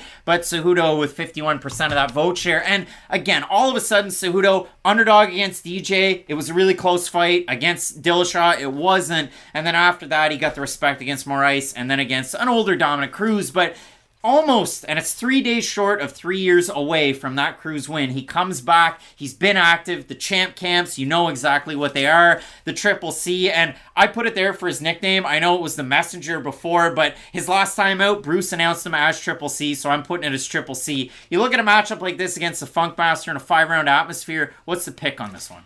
I'm picking Henry Cejudo, but there's a part of me that's going to watch this fight and just be like, well, that's the dumbest thing you've ever done in your whole life. Because, again, if Henry Cejudo shows up and looks flat, then Aljamain Sterling's going to run over him, and it won't be close at all. Like, Aljamain Sterling hasn't really been given the respect he probably deserves on this run of the title because, like you said, he always does kind of mold his skill set to something new and becomes a much more improved fighter time in and time out. Rarely you get the belt and just become stagnant, so that's the nice thing about Aljo. He is still improving on his game. But I didn't learn anything in the TJ Dillashaw fight. Like, at all. TJ was pretty hurt going into that, and yes, it was nice that Aljamain was able to accomplish some takedowns and complete them, but I don't think he's going to be able to complete a lot of takedowns against Henry Cejudo. If anything, he might be able to scramble, you know, we might just see some clinches, some trips between both guys, and that's going to result in a very fun fight. So, by this much, I'm going to go with Henry Cejudo, but I think this is a phenomenal fight. Cejudo beat the greatest mixed martial artist of all time in Demetrius Johnson by a hair, but that's the greatest, and it was a really close fight, and I love to see something like that. And they're friends now, too. Yeah, and they train together. And for Cejudo, if you look at it in a matchup like this against Sterling, I'm not necessarily worried about the cardio of a guy like Cejudo. I kind of am against Sterling because, again, he threw all his tricks out there against Yan in the first fight, and then it happened to end the way that it did. I like the advancement so much out of Aljamain Sterling that I'm going to pick him in this fight. I think those long-range attacks against Cejudo, when he stands straight up, I think Sterling's going to be able to throw a lot of volume out there without necessarily tiring himself, and I do think Sterling's going to be able to get the better of the matchup like this. Jiu-Jitsu black belt in the back pocket of a guy like Sterling, training with Dvalishvili and Matt Frevola. It's also on this card. So we're split on the pick. I'm going Sterling. You're going with Cejudo. Matt, there's been a wave of folks tuning in lately that are new newcomers to the channel, you toss a like. We certainly do appreciate it. If you subscribe, you'll know when we go live. There might be some other videos, or at least other video dropping this week. That's a hint of an Easter egg. Main card opener's got a guy that's making a big comeback, and I'm making a video about it. So look forward to that one coming out on the channel. Question mark kicks 2 hours before the prelims. Some big time fights, 14 total on this card. Make sure you check them out. You keep it locked in with Fight Night Picks, as we always say. Let's get into it.